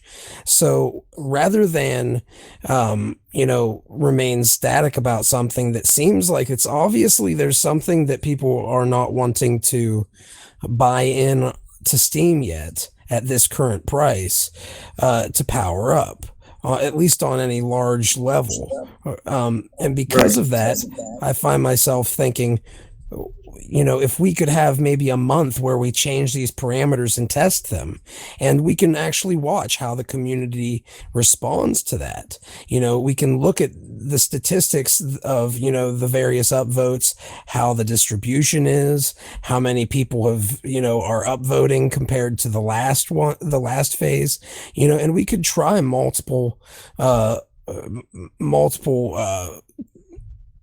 changes and actually get the data sets from that and compare them. Sorry, what did you say? Yeah, no, I was saying that yeah, I think that seems like a great point, and yeah, that was basically, I was just kind of agreeing. Well, out of curiosity, would you be interested in trying to reach out to, if we backed you, would you be interested in reaching out to the developers, and maybe we can see if they would be interested in trying some of these changes and doing it for, a month, and then maybe even as a test net? Who knows? But I think that it's extremely important that we have data. We can make a bunch of random decisions, but, we don't have the information to know, what these various changes that you're proposing are going to do, or how they're going to help or hinder it, Right. No, that's true. Yeah. I think I'd be, I'd be willing to sort of try to champion it or whatever. I don't know about champion it, but I'd be willing to try to put together the sort of the points I'm trying to make, maybe make another post where I kind of try to make it all a little bit more coherent. Because again, I'm just kind of throwing the stuff at the wall, posting it on the blog there, but I could try to make the sort of proposal a little bit more organized. Sure. Because another thing that I think here is whenever I look at the post, the name of it says your votes don't matter, right? Steem Power Madness Calculations. Right. Now, that's pretty honest, but at the same time, it's a little bit what I can see might be considered inflammatory by some people. And though I am not somebody who generally ignores something or refuses to upvote it if it makes a couple good points just based on the topic, there are some who might take offense just to the way that you post it. You know what I mean? So right. I always try to tell people, if there's a way of coming up with, instead of making it sound incendiary in any way, shape, or form, to approach it from the angle of like, let's find a solution. And I think, you're in a good place where you could probably help us to figure out and compile some of this data that is grabbed from this. If we are able to get people to test some changes on this. Right. Yeah. And, and of course the title ended up being kind of clickbaity, and I get that. Because, and it partly was because, when I made it, I only seemed to, it was like when I originally made the post, it's like I was really only getting traction on anything Steem related with just people that don't have much SP. And I was like, all right, I'm talking to them, I'm really, I know this is going to make the post not trend, but I don't think it's going to anyway. And I'm kind of want people to be like, well, what does he mean? And I know it sounds mean, but the reality is mean. You know what I mean? Yeah, it is. And they matter to me. So they don't matter monetarily, but it does matter to me. It's actually, that's one thing about Steem that's amazing. To get the 60 upvotes or whatever on something. I mean, go try to do that right now. Go create a blog on Medium or WordPress and the blog for a couple of weeks and see if you ever get 60 upvotes. So it's not true that it's a very good votes point. don't matter and that Steem it doesn't matter and all that. Like, it's amazing, and even just getting the votes, even if they weren't worth any dollars, is great, and so it does matter. But it was a little bit clickbaity and just referencing, do they matter in terms of being rewarded, right? Does the system reward these things? And the answer being no, unless somebody with a lot of Steem power, decides to hit upvote. So, but I agree with you that, yeah, I mean, if I make a post that is more intended to try to solve a problem, it would obviously be not incendiary with the title and just be a little bit more organized with the argument and everything. So yeah, I think that it's a great potential initiative, because we are in testing on this stuff, and these things are experiments in general. And the worst thing that people can say about us trying to test these theories and find some sets of data over the course of these tests that will give us a baseline of some sort that we can actually use in the future. I think that's a really good initiative to get started, especially during this stage. Yeah. Well, I greatly appreciate you joining up and talking about this today. Does anybody have anything that they'd like to say to Nonlinear One, or do you have anything that you'd like to finish up with the community?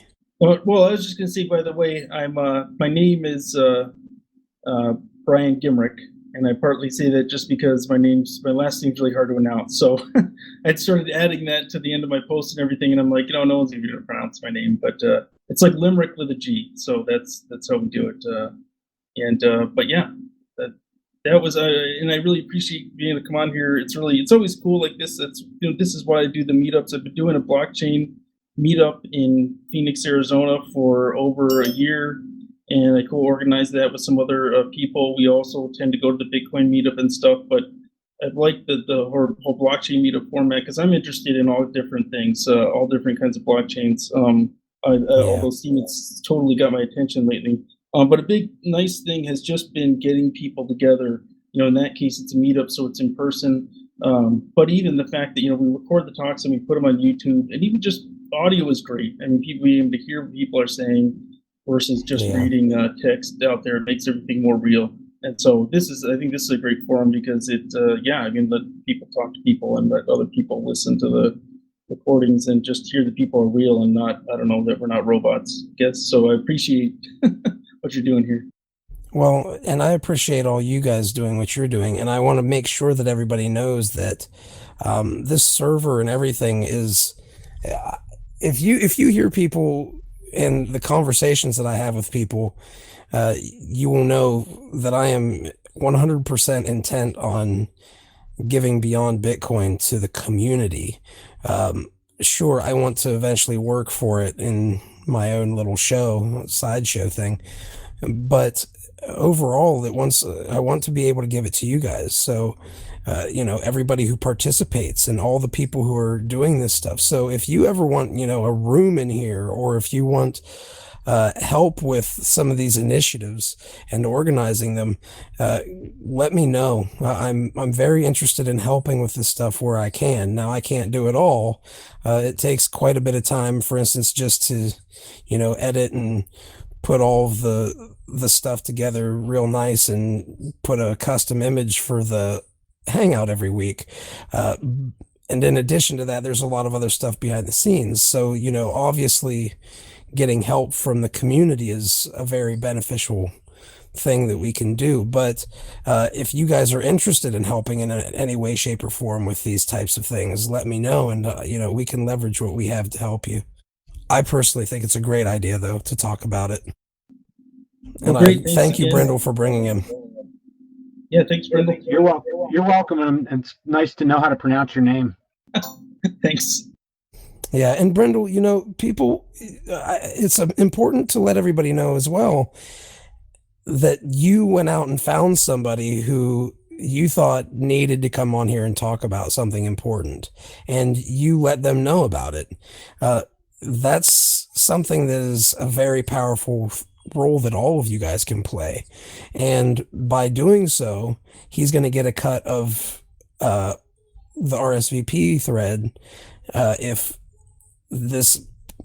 these future posts go up higher, right? So if you guys want to support these things, upvote them, and let other people know to upvote them, especially if you have gotten somebody RSVP like Brindle did here. And thank you, Brindle. You're welcome. And it looks like we lost Fadat, but he also has been creating some posts really recommending the Beyond Bitcoin Hangouts. So he's to be thanked for that as well, even though he seems to have dropped off today. Yeah, and I'm sure that there's something that's going on Fadat's end, and this isn't always perfect, so I don't want to punish everybody or anything, but I will say that we need to make sure that the speakers are at least ready to speak whenever it comes their time.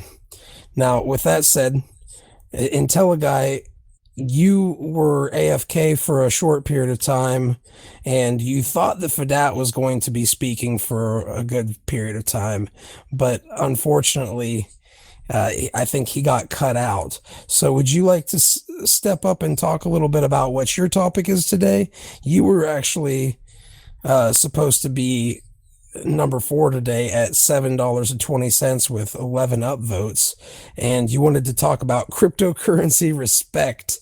The tag that you thought that this goes under well is blockchain, and is there anything that you would like to dig into with this? Okay, here's my presentation. Gatherings like this, like crypto news articles, blog posts, crypto forums can feel like a trade show, like Comdex, CeBIT, Comic-Con, that sort of thing. However, this trade show is kind of chaotic right now. The venue is the internet, which means that the trade show never closes. In the last 4 years, there's been a problem that constantly happens at PeerCoin Talk, and I've seen it happen on other project forums as well, and it's an annoying problem. I'm going to use flatulence as an example, so bear with me. For example, 2 people are at the PeerCoin table at the trade show discussing things. Someone comes in and lays a vulnerability fart. Your technology stinks because of this vulnerability or that vulnerability, and then they run to their own table. The point of it is to try and attract PeerCoin followers to their table, but it's not constructive because usually the claim has no meat to it, just a headline myth with very little substance. The response is usually a PeerCoin follower wants to run over to their table to pull vulnerabilities and lay a fart back. And this is happening. What we end up having is the entire crypto trade show starts to stink from these farts. Now, I apologize for using the fart analogy, but it makes sense. My introduction, for instance, to Ethereum's Casper was a fart. I don't like farts, so I avoid them. I purposely didn't want to investigate Casper because it came in the form of a fart. Now, if I smelled fresh flowers, something new and innovative, and it invited everyone, encouraged them to the party to come out, check out what Casper was doing, I'd be a lot more responsive. For instance, Sunny King of PeerCoin built 2 coins, each one unique for a specific reason.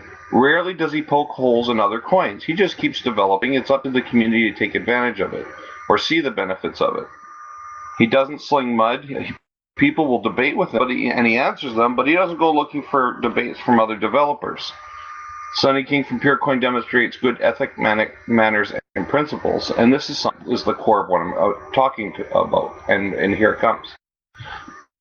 We're a headlines gathering society. Everything is too long to read, TLDR. Give me the skinny, which perpetrates a lot of falsehoods, exaggerations, and investors following, and sometimes getting cheated by always following wherever the wind blows. Right now, the wind is blowing towards Ethereum, really big right now. And the one thing I'll give them is they have a good marketing plan and a good capital raising plan, and that's great, and it's probably why they exist. It's one of their strongest points, marketing. However, my focus is on ethical marketing by all cryptocurrency projects. That is the point I like to focus on. We should all stop competing for the same party goers in this manner because we're just confusing one another. New money, talent, and participation in crypto could flood into the space if it was more welcoming. Instead, we have a Wild West Cowboy Day type environment where anything goes, and quite often it can get quite uncivilized. In normal life, we have courts, law, accepted business practices, anti-competition bureaus, licensed industries, regulation that says what you can and cannot do. This keeps large business civilized. Okay, I just realized what I just said. Let's go with it for a minute. Cryptocurrency, which is mostly decentralized, even right down to the developer level, doesn't have these things. So I don't think we really need them. But what we do need, and this is my proposal, is a website like havesomecryptocurrencyrespect.org or cryptocurrencyrespect.org as proposed by FATA, which teaches some basic values. I'm muted, or are you still there, Fuzzy? No, I'm listening, man. You're this is some of the not best done, stuff are you? I've heard. Yeah. This is awesome. Keep going. This is really, really good. Guys, listen up to. Okay, here we go. We need to develop some commonly accepted principles, ethics, manners, and respect, and socially acceptable ways of dealing with the development so that we stop alienating each other. Of course, the tricky part is to identify scams in the industry, but identifying them will be much easier if we have commonly accepted principles. Bad marketing campaigns and bad ways of selling a coin or becomes a lot easier to identify if we have ethics and socially acceptable ways of doing it.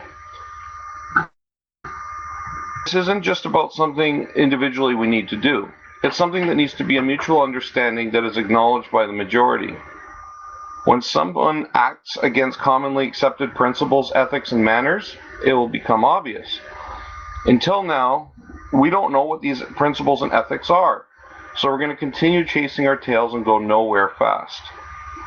All of us right now are early adopters in this space. When the general comes on board, we have to be better hosts at this party. Otherwise, we're going to end up being nothing more than a bunch of geeks who can't agree on anything, who fight all the time. In a decentralized world with decentralized opinions, this is going to be a challenge. Bitcoin does it by setting Talk does it by setting forum rules, having moderators, and without socially acceptable rules, that place would be a disaster. Fuzzy does it as a host of the show with his rules. That's two good examples where moderation keeps order and acceptable principles works well. Cross-project communication in the public eye needs to come up with something too.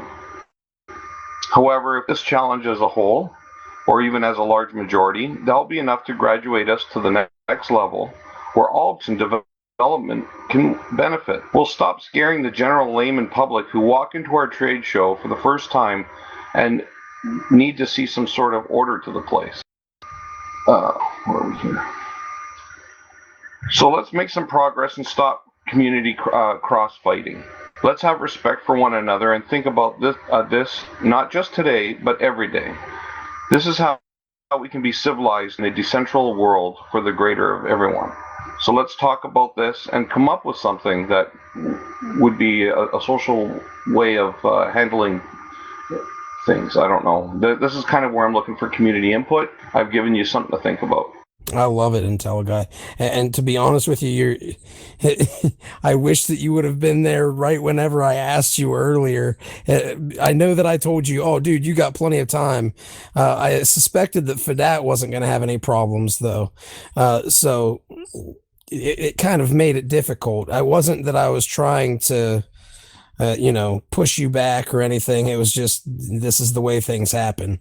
But I will say that this is, I want to echo what Firstican said. This is extremely important in terms of a topic for us to talk about. With that said, does anybody have anything to say before I get on my my rant here? Can I just add that I spent several great Mercedes buying coins that ended up becoming nothing but scams and trolls, and a sad memory of money that could be used on real projects. I always want to support real projects, and obviously in the earlier days, a lot of scammers infiltrated the space and stole the attention from the real project that I wanted to support, and diluted the whole experience with a whole bunch of hopes and dreams coins that never became anything for anyone. Yeah. So nowadays, if I'm investing in a coin, I go in front of the mirror in my bathroom. I have one of those huge, insane mirrors that just very good reflects me, and then I try to sell that coin to myself. If I can sell that coin to myself, I invest. But if I can't sell it to myself, I can't sell it to anybody else. So that's my standard now because of all the altcoins in 2014. And it's only going to get bigger too, right? And, one of the problems that Teleguy didn't bring up today, but if you listen to in the past, like the PeerCoin birthday party was a good example. He talked about how PeerCoin, they essentially, there were multiple coins that came afterwards that really just forked the code, and that was pretty much it. And they didn't say where they didn't give any thank you to the PeerCoin community or Sonny King or any of the people who developed what they copied.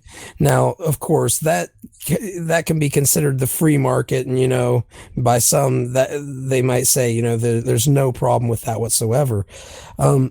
I personally think that there's something that should be done. I think that we should at least give thanks to the projects that came before us that have led to where we are today.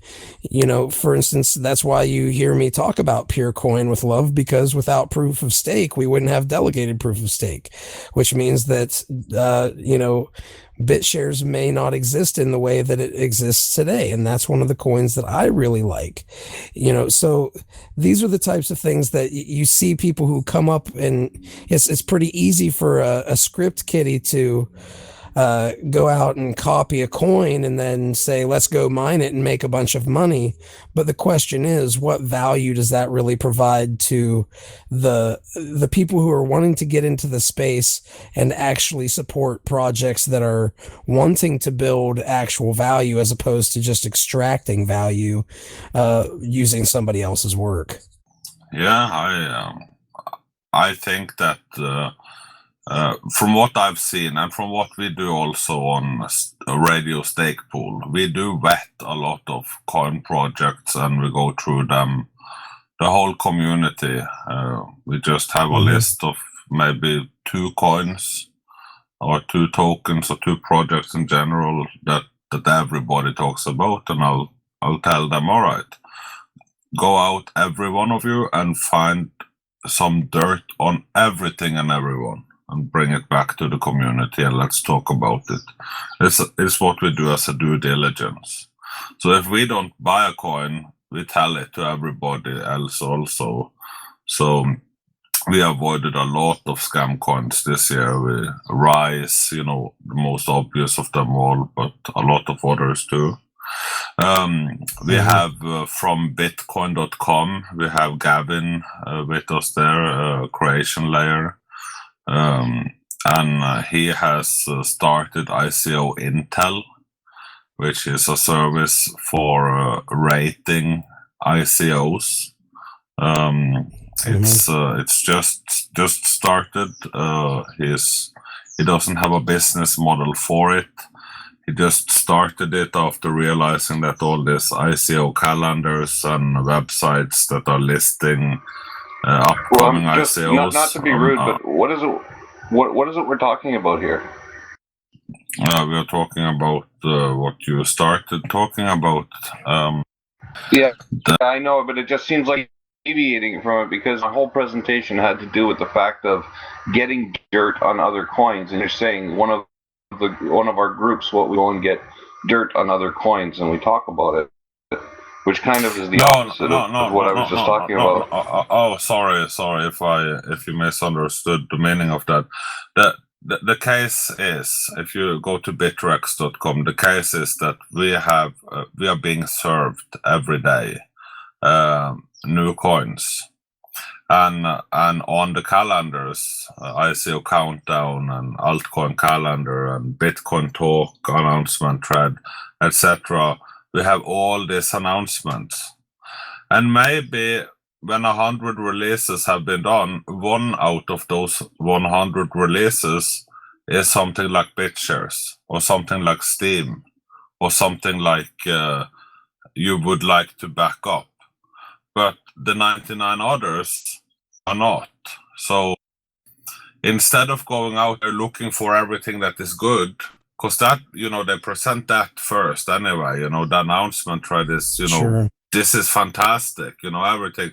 So we try to find real news and look away from the the surface of the medal and go behind it and say, okay, who is behind this?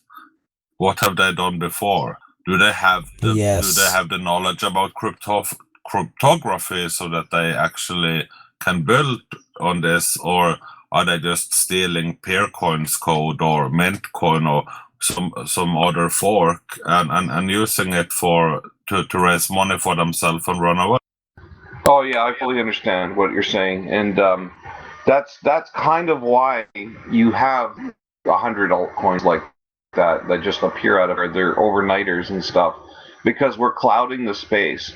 And some of the leading projects like PeerCoin, like BitShares, like Ethereum, like any of the ones that actually Ripple, even any of these solid coins that actually have good development behind it, good technology behind it, rather than needling at each other, what they should be doing is demonstrating the best way of discussing their project without falling into that trap, because it is a trap. And so that all these other altcoins that come in, and the only way they can get attention is by slinging mud at other coins, they obviously, in a socially responsible environment, they'll become obvious that that's exactly what they're doing, and they'll catch a deaf ear as a result of that.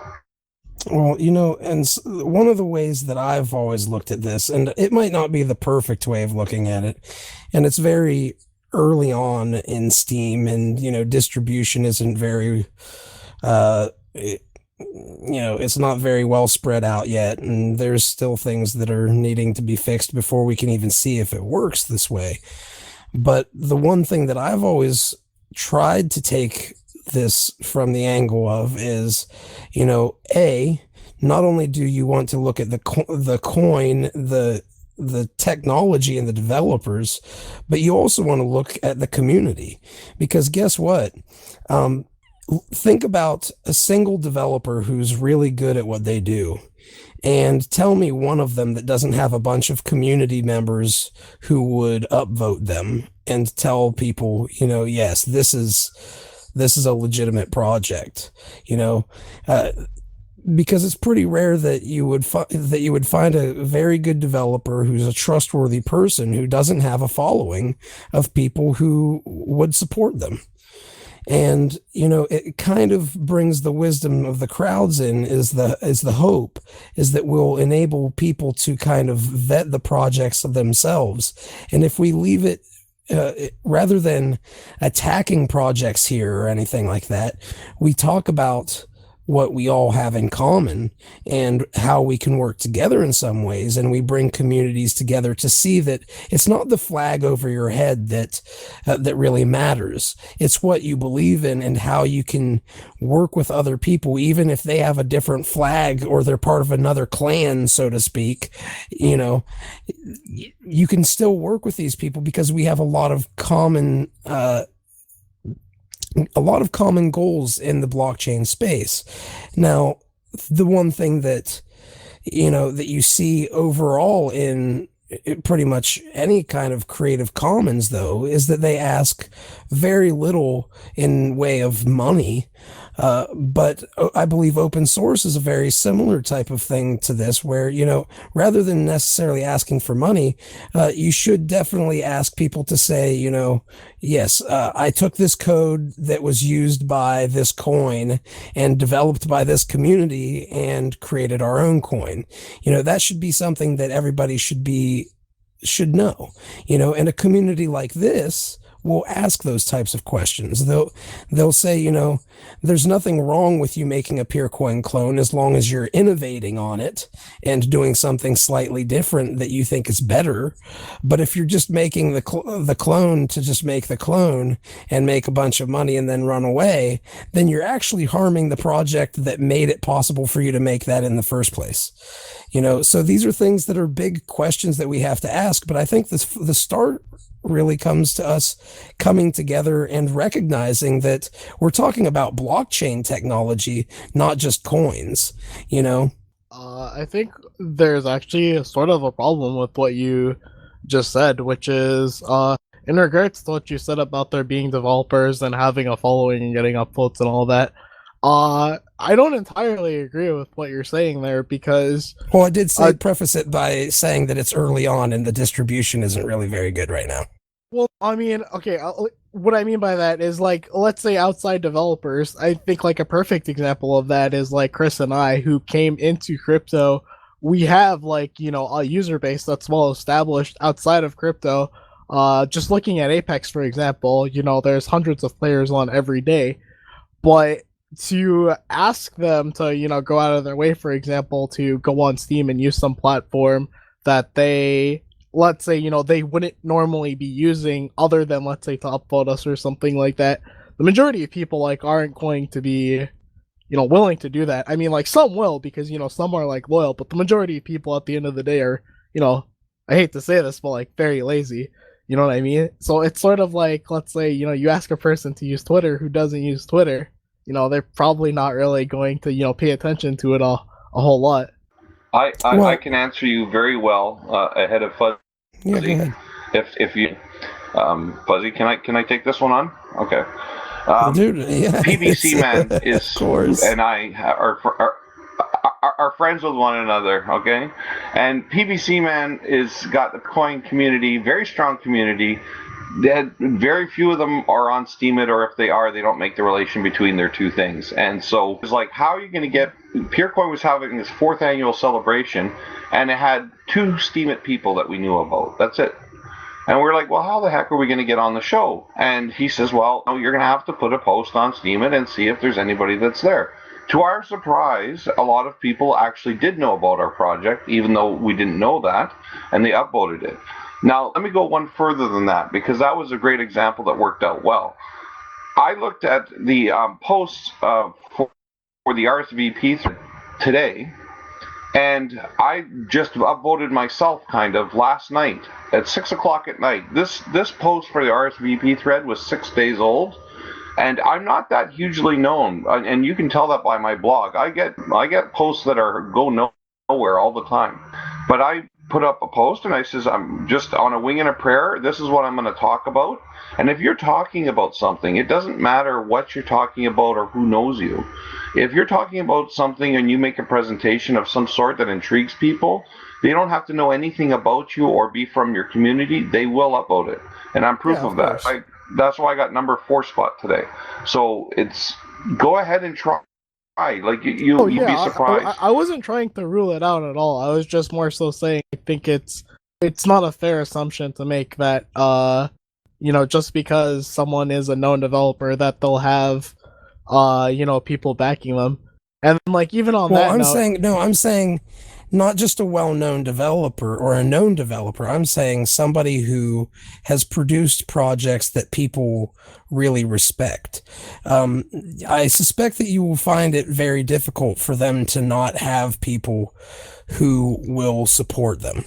Now, with that said, you're saying that there would be a difficulty in getting people to maybe go to Twitter. And I understand what you're saying. I don't disagree with you. You're not going to be able to get everybody who might like what you're doing as far as development and things like that. But, you know, there's another stage to this that I don't know if people realize this, but eventually people are going to be able to pass out their own tokens. So, you know, if I pass out a Joule token to somebody to upvote my RSVP thread, then we're talking about the integration of something else that brings out another ability. If they are lazy, but they are greedy and they like the value of jewels themselves, you could definitely reach out to them and say, people who upvote our RSVP thread every week will get a jewel. And if they like your game, they are playing it often and they value jewels because jewels are utilized well in the game, then they're going to have a very strong incentive to actually upvote your RSVP thread, right? Oh yeah, absolutely. Just to recap, like I said, I wasn't disagreeing with you guys on your points. Well, you're allowed to disagree. I mean, that's what we're here for, man. Of course, I know. I just wanted to clarify that. Well, I guess the reason I bring this up though is because we're very young in this stage where we're not to the point where I can give tokens out to you guys yet for attending, for instance, or, where we can tip tokens on Steem it to people that are outside of SBD. These are the types of things that once these things are integrated, I suspect you're going to see a lot more power that these developers wield, because guess what? They're going to have tokens that they're going to be able to leverage to get those communities to help them. And if those communities value the tokens, then I suspect that it should help. Now, is it going to be the ultimate solution? I don't know, but I will tell you that that's one of the big things I'm holding out to see how the community responds to it when it is done. Go ahead, and Genesis, of course. You guys should just speak up over us. No problem. I just wanted to try to be polite. So, a lot of the big conversation here is that we've never been here before. There's uncharted territory, and I don't really think so. I think that, and I'm actually writing a blog post now called "What Does Blockchain and NAFTA Have in Common?" And back in the 1990s, if you were around, you heard that the mantra of globalization was, centralized markets are bad, decentralized markets are good.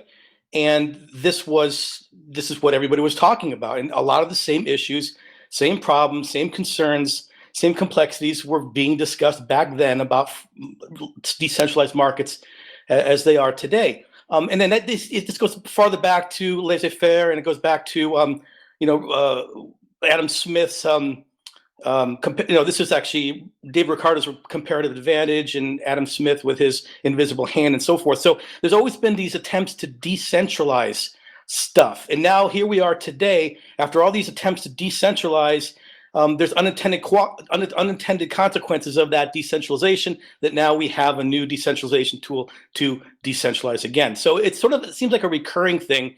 And it seems more that instead of decentralizing anything, we're re-centralizing it. So we're taking it away from a government and we're giving it in the hands of a corporation. We're putting it in the hands of some other entity. And in the absence of that entity, you have this chaos that we're discussing right now.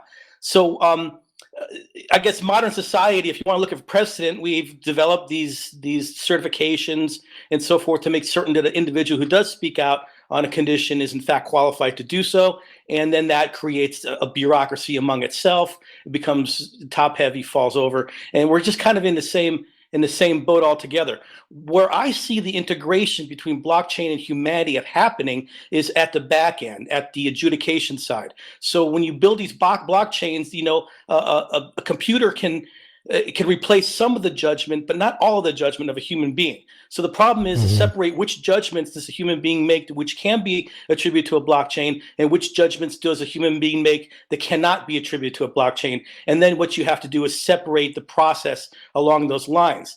So once you get that done, you've got these adjudicated smart contracts, which require some individual to come and flip a switch in order for the blockchain to continue along its path. Now you have to decentralize that process of adjudicators. So you can't know who's coming on board to make the decision, so you don't have time to corrupt them. They can't know who they're making the decision for, because at that point they can be corrupted, and so forth. So this is why we designed Curiosime, which is a system that takes your resume and it converts it to cryptography, which opens and closes smart contracts. So when you get somebody who's touting their product, they're saying, okay, I'm a blockchain expert, and here's what I say. You look at their Curiosime and they say, okay, well, they call themselves a blockchain expert, but since 2 weeks ago. And that timestamp becomes very valid. If somebody says, I'm a blockchain expert since 2013, that's going to tell you something than 2016, and you've got a timestamp to prove it. So you have the blockchain is now acting in your favor to assure that an individual is making a statement which they're qualified to make, and that individual is incentivized to do so unless they're going to take a hit on their curiosity or their public or their public key reputation, so to speak. So this is the approach that we are taking, and I'm wondering if that resonates with anybody. I think it's pretty interesting. I have a question in regards to that. So in regards to like your example of like claiming, for example, I'm a blockchain expert. What's to prevent someone, for example, from claiming that, let's say early on, and okay, let's say for example, someone out of the blue claims that today. They obviously, let's say they know nothing about blockchain, but let's say they claim it on their, resume, or their curiosity. Sorry if I mispronounced that. And then, let's say they study it over like the next year, and they finally get to this point where they can now say, I'm a blockchain expert, quote quote. But their timestamp says a year ago that they're a blockchain expert, so it sort of gives them, or it looks like they have more credibility than they really have. If that makes sense to you. Sure, but it's also it's not just one item which is going to run your curiosity. I mean, your resume has hundreds or thousands of cues on it to your profession. So if you have blockchain plus aerospace engineer plus computer science individual plus commercial TV production, I mean, that combination of knowledge assets is going to appear as something, and that can't. The more you get, the more combinations you create, the more novel you become, one, and two, the more difficult it is to fake, because there are going to be people out there who can call you on it, and like Steem it, they can ding your reputation. And now if you own your information, it's in your best interest to curate that information accurately, and you're incentivized towards high integrity rather than low integrity. So in the long run, building a curiosity is an act of property of creation. Okay, so it'll sort of be like a review system where if, like, going back to the example once again, let's say someone claims they're a blockchain expert and, they apply for a job, and let's say it turns out they didn't, know as much as they were claiming to, or they were substandard, someone can leave a review or something like that commenting, I guess, that they're not a blockchain expert. Well, the idea is to get away from this yes, no, good, bad, ugly, happy, sad, this dichotomy. We're all about winners and losers. Okay, so this is how we rate each other. Okay, you're a winner or you're a loser, and there's nothing in between. Reality, people organize themselves in terms of student, collaborator, and teacher. And a student and a teacher don't compete with each other, so it's non-competitive. But they can't exist without the other. And then once you're in the middle, and somewhere in the middle, when you're iterating at a very fast rate between two people, we call that collaboration. So two people who have similar knowledge, it doesn't have to be PhD level, but similar knowledge working on a project together, are constantly iterating at extremely fast pace and teaching each other. Whereas a professor is not going to get into the trenches and jockey the code. And whereas a student who would want to learn needs to, find collaborators eventually. So if you put it in that sort of a set of incentives, or that we'll call those factors of production, you have a different economy that's fairer and more valid. And I think that's a evolution to this black and white, good, bad, pretty ugly thing that we're stuck in now. Yeah, I mean, how I feel about this. Go ahead and tell the guy. I fully agree with this, and I'm glad that we're talking about this in this way. Not that we're going to continue, or at least I'm not going to continue talking about it more today too much, but I would like to see this be an ongoing trend. The science of blockchain technology, or something that has to do with the overall space on how we appear, because we have to think outside the box, not on just everything has to be about technology itself, but community and the way that we're perceived. And that's something that we're lacking in, because I'll give the Mumble Show, for instance. Here's the next 7 projects that are ongoing. What do you think? Let's discuss them. And then very few of it is talking about how communities are interacting with each other socially, or how we're perceived by the media. Or these are some strong things that almost every single community, whatever coin you've got or whatever project you got, can benefit from this when we're talking about these sort of things. So we need some higher level application layer, that's a technical term, isn't it? Application layer type discussion Yeah, that just basically looks at our space in general, and it would make a fantastic show. And that's kind of what I did today. Was I wanted to not even talk about any particular coin. I just wanted to talk about all of it, something that affects all of us together, and that's the first step. So let's do more like in the future. Well, and I'll say this, along the lines of what you're saying. Custom Miner, I've got to give him credit, man, because I've approached multiple cryptocurrency communities, and Gridcoin is they're doing their own weekly hangouts. They post it to Gridcoin, but they always add the Beyond Bitcoin tag, and people who are joining up, who are, listening to our hangouts, they know about him and their hangouts because he comes here to RSVP and plug his hangouts, so he can give some basic updates here and then tell people to go listen to their hangouts for details. So, just watching what he's doing and what the Gridcoin community is doing, this is something that I wish I could get all other crypto communities to do, because if they were doing this, then they're showing off that this blockchain exists and has a community that backs it and cares about it. And, whenever people are willing to join up every week to talk about the various important aspects of what their crypto community is focusing on, they're providing a level of transparency that gives people trust, that makes people trust them. Because in this quote unquote, like you said, IntelliGuy said, the wild, wild west, just because somebody's wearing a sheriff's badge doesn't mean that they're the good guy, or part of the posse that's protecting the town. You don't necessarily know that. They might be wearing that badge just so they can get close to the bank and rob it, right? But if they're going out in town square every week and giving speeches on what them and their posse are doing to help the town, well, then guess what? They're giving more visibility to themselves and what they're doing, and that they actually care about the project. Now, should we ever lie to people and tell them, this token's guaranteed to make a lot of money? No, because they're all experiments. And if we're all honest to the people who we're talking to about this, then, we are in a place where we are just helping to grow more and more trust in not only our own crypto community, but our the entire crypto community as a whole, that, has a subset of all these different cryptocurrencies that people back.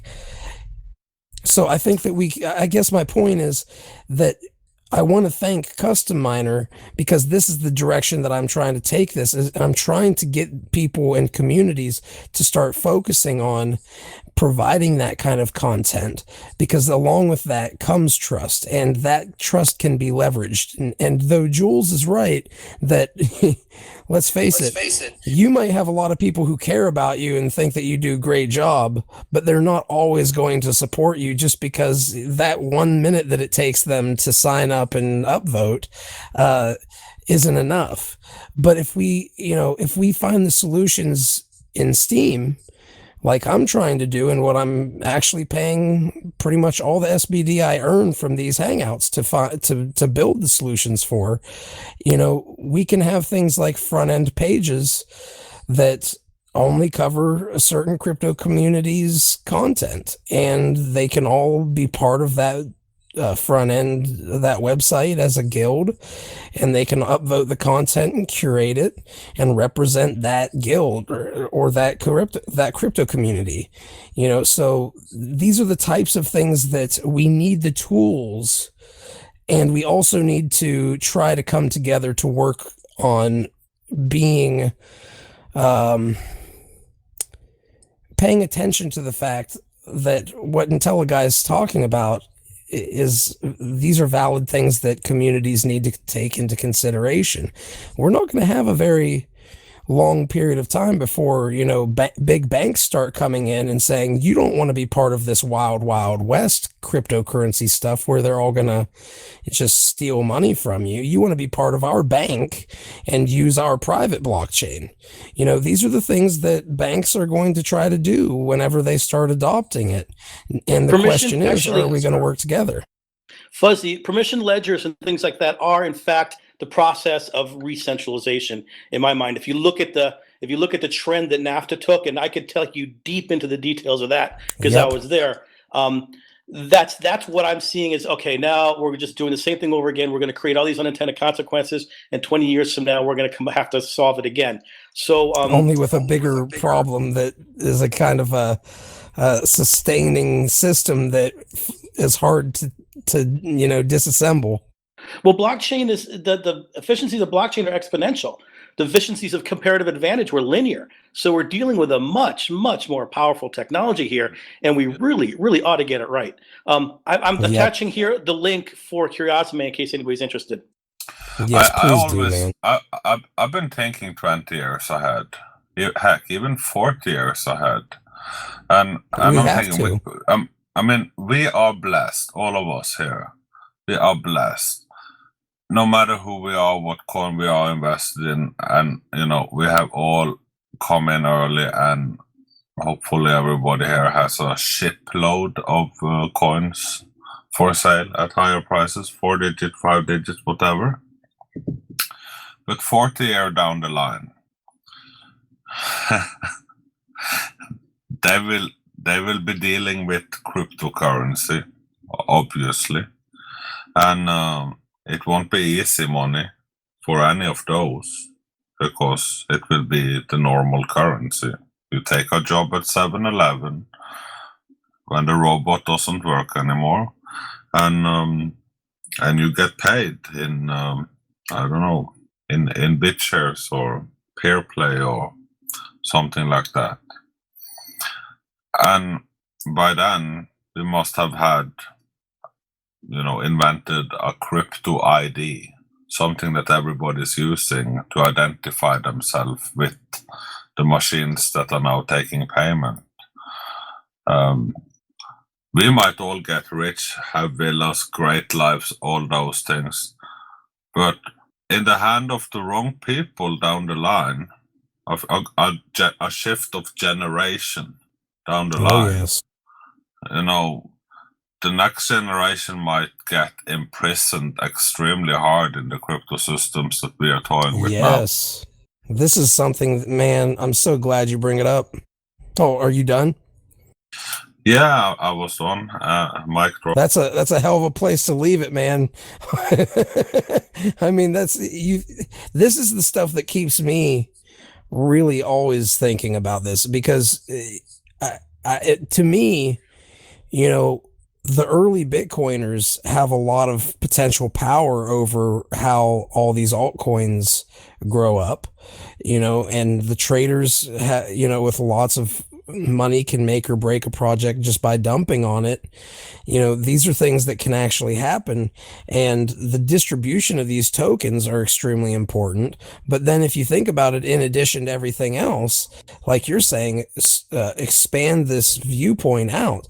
I mean, for God's sake, there's already, well, there has been for probably about 2 years now, there was a project called Skynet. They literally called it Skynet, and it was its own blockchain. And these are the types of things, like, other people are noticing this stuff. The question is, are we? You know, if we build this cage that is autonomous and, you know, zaps us when we touch it to try to get out, then that's a very dangerous thing too. And this stuff is possible with a blockchain if used the wrong way. Yeah, watch the video Curiosity. It just presents an alternate future. And it again, it's just an idea at this point. I'd love to hear any comments, but it speaks directly to these visions that everybody's having. Well, Dan, you're doing some interesting stuff in the blockchain space too. I don't know how much of that you can talk about. Well, yeah, what we're doing is we're trying to build a consortium between insurance industry and the engineering industry.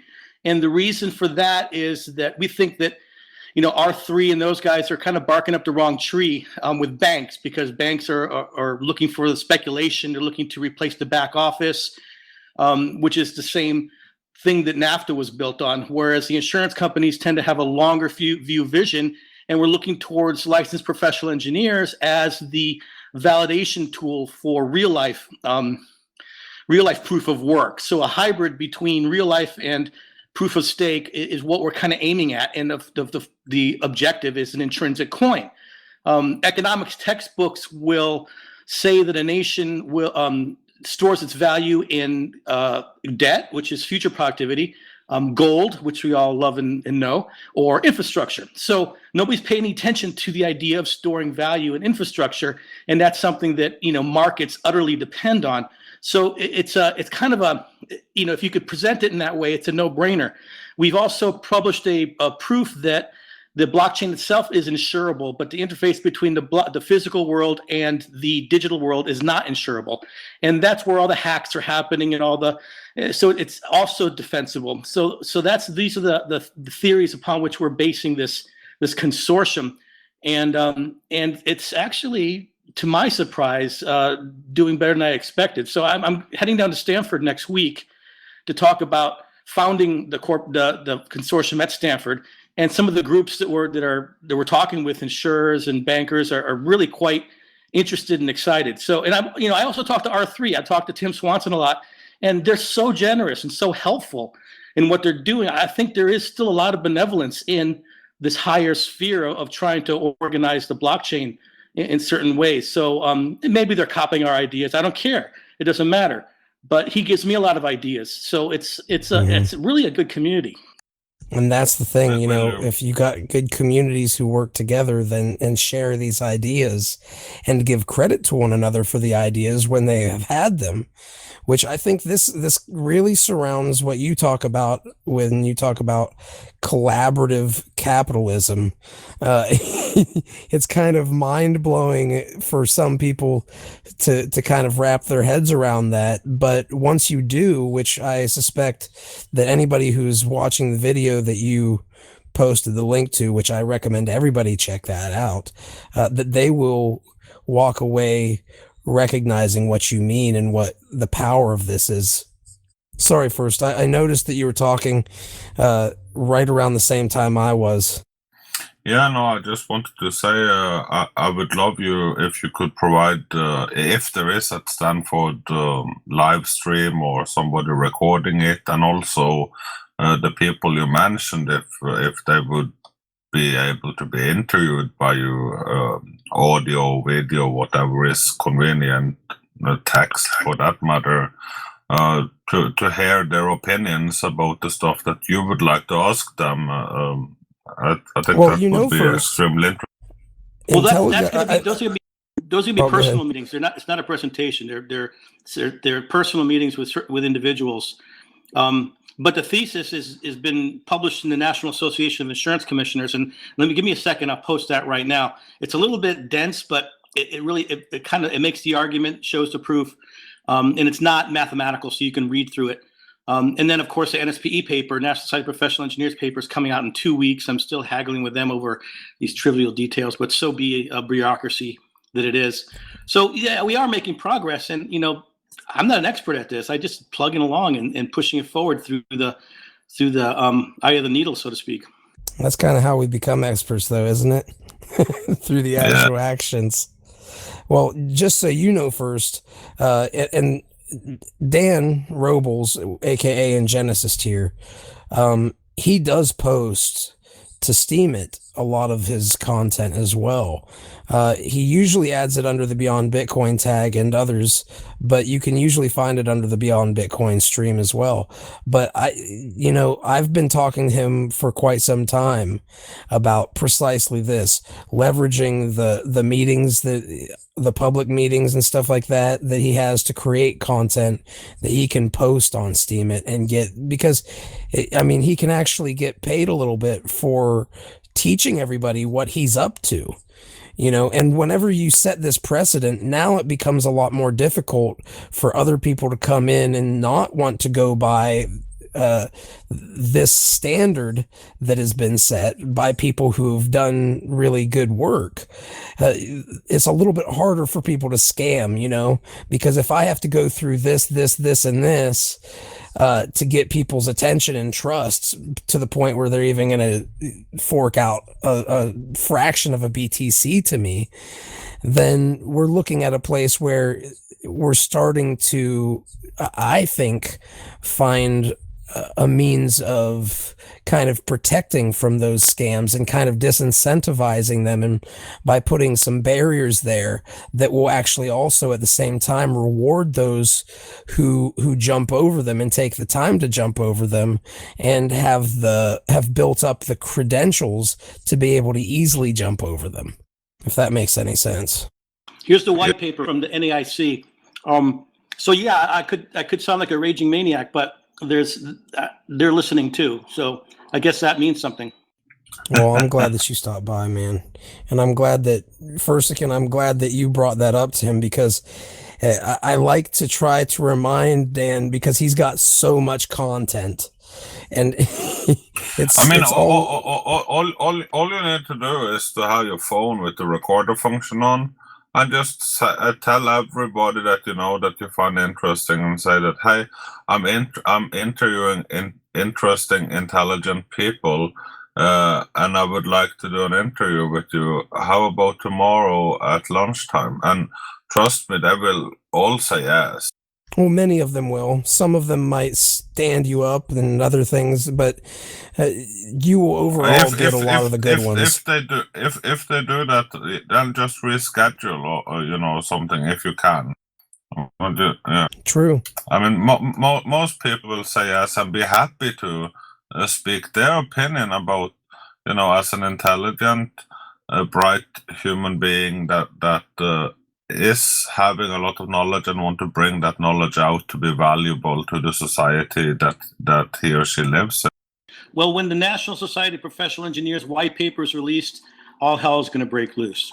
So I think that's a good time to for me even to understand what the landscape looks like and to discuss further, because I'll be pushing that thing so hard, and I need everybody's help. Well, I'm sure that we can find ways of getting help. And as the community here grows and we bring more people in to talk about their projects and we help each other's projects, we're just going to build a tool set that all of us can essentially use to uplift one another. And rather than cutting the legs out from one another and trying to climb on top of each other, which doesn't really seem to get us anywhere other than muddy and in the dirt and fighting, if we can uplift one another and build these commonly needed tools, then my God, I think that's really what IntelliGuy opened up for me, is that we need to continue working on these common tools. And guess what? We're in an open source ecosystem. So, as long as we're trying to be helpful and build these things and we don't give up, we're going to eventually have them. So, I think that's a very good place to start. And I think that all of you guys and all of your projects are part of that tool set. So let's figure out how to use them all. Go ahead and tell if anybody need any help from me for anything, I just ask me. I always get things done, and so I always have extra time. And you have a whole community who I just have a trusts quick you. question, because I got.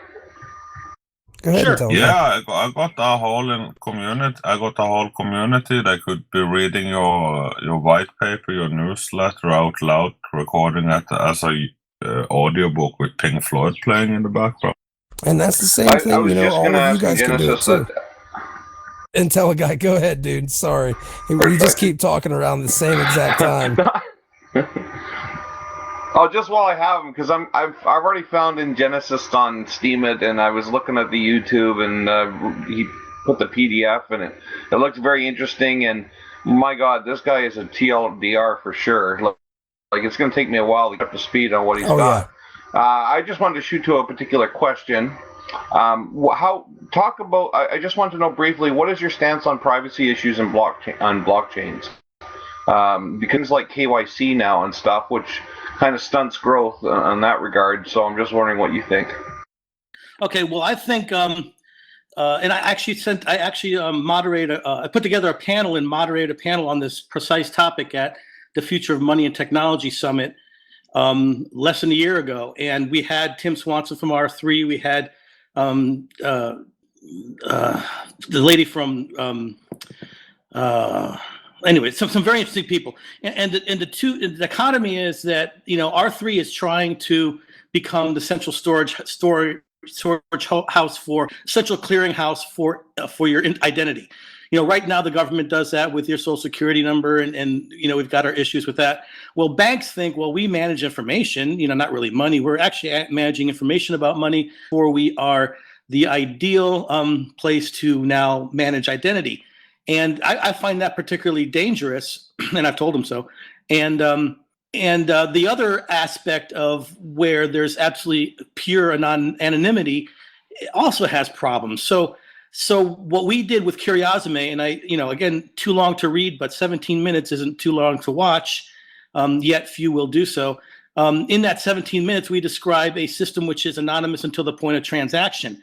And that's kind of similar to Craigslist, where you have access to the entire database of information about that, patio furniture you're looking for, but only when you want to transact do you reveal the identities of the two parties who are going to trade. So this is what Curiosame allows you to do, is, you can see the whole database.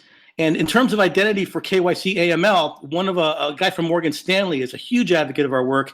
He sees this as, okay, so what happens is people who want to interface with a bank, it's like a broker doesn't know the customer and the customer doesn't know who the broker is. They're anonymous to each other. So legally, they can talk as much as they want because they're verifiably anonymous to each other. And if they do expose their identity, it's on the blockchain, it's exposed, they're busted. And then when the two sides decide, yes, we can work with each other, your background is not corrupt and your background is sufficiently knowledgeable, therefore we decide to work, they all fall into KYC AML compliance. So they volunteer to jump into compliance. And at that point, they do so. Outside, as anonymous entities, there's no benefit to spamming each other or trolling because you're going to be exposed. But on the other side, you could do all your scenario testing out there. So they say, if I happen to own this property in this terrorist country, how does that affect my credit score? And you can run that scenario without identifying yourself, okay? And then you can decide, okay, I got to stop dealing with this guy, I got to lose this property, and I have to really clean up my 2016 tax returns, and now I can deal with this bank. And it tips you off into what you need to do to come into compliance. And that's pretty much the intent of the law. So we think that Curiosame, far beyond decentralizing oracles on the smart contract scenarios, is a perfect identity tool. So we encourage you to review that more. Well, I'll tell you right now. I knew there was a gotcha somewhere, so I'm not... Gotcha. I'm not saying anything negative about it. I just knew that there was a deep-rooted issue, and that was your short answer on what you were saying. But I get you. There's a lot of good stuff in what you just said.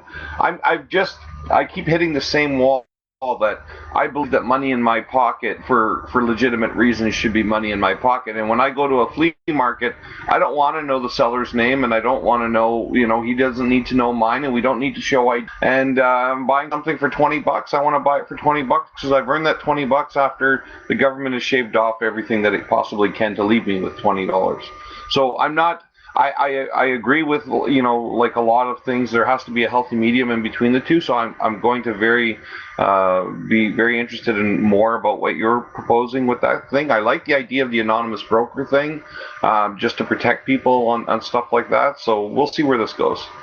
Well, it's not. There's no broker. You yourself choose to expose your identity or not. And you're right. You don't have to know your name to buy a cup of coffee from you, and that's kind of a pathetic thing. I see that in these in some of these forums where people are they're getting all doughy-eyed about the unbanked, and they're saying, we're going to bring all these services to the unbanked, and I'm thinking to myself, they don't need banks. They need clean water. They need schools. Yeah. They don't need your silly bank. But what we do is we go in there saying, wow, if you only had a bank, then you can capitalize your clean water, your education, or your highway, or your bridge, or whatever. But you can capitalize that if you were to with combine other tools. Yeah, with other tools like combining insurance with engineering. If you can get an insurance product to buy the risk of your engineering product, then the banks will loan at market rates, and you'll notice how the banks come in last, not first. So you're 100% right about that. The banks should be coming in last, not first. That's why I think that the banks are barking up the wrong tree, and they're ultimately going to fail because they're going to re-centralize and just sink their boat in a decentralized environment. I think one of the keys to privacy is multi-sig accounts and having small teams that allows some of the members to be private. And I don't know how to do that, but I know the people here can figure that out. And so sometimes you're part of a team or you're an individual and you're not private, but other times you're part of a team and you're able to get some income and do some transactions with complete privacy, but still have reputation because most of the team is open and their identity is known.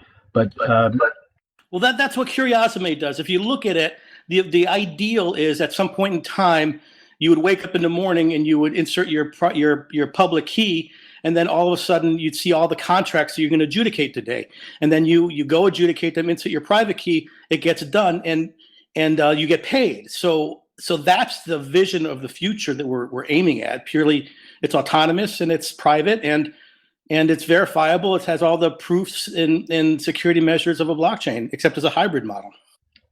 That's way cool. I also want to mention that I'm going to propose a topic. I'm going to RSVP to the next thread that I want to call Beyond Graphene. And that's for the wild speculation that used to occasionally occur during the main talk, because Bytemaster would just go off on a wild tangent. But now with all these projects, we usually don't get to the wild stuff until the after party or near towards the end.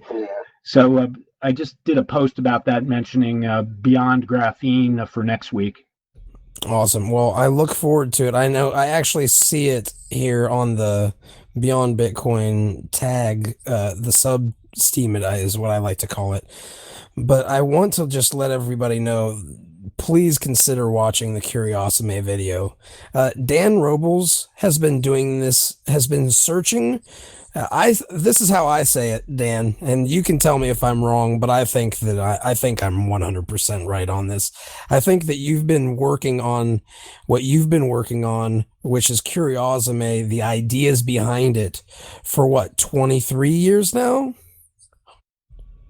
Yeah, I'm just walking with my cup of coffee here. Well, yeah, I do claim some provenance by similarity to NAFTA, by similarity to the big effort for decent. And the end of the Cold War was really the big bang of modern globalization. And there I was in the middle of it, observing it and studying it. Yeah. And that whole concept of decentralized markets versus centralized markets was real and huge and complex. And all these discussions were there too. So there's precedent. And I'm kind of looking back on that precedence and applying it to what's happening now. And so far coming up with some gold. And you're an engineer by trade who's been thinking about this problem specifically for about 23 years now.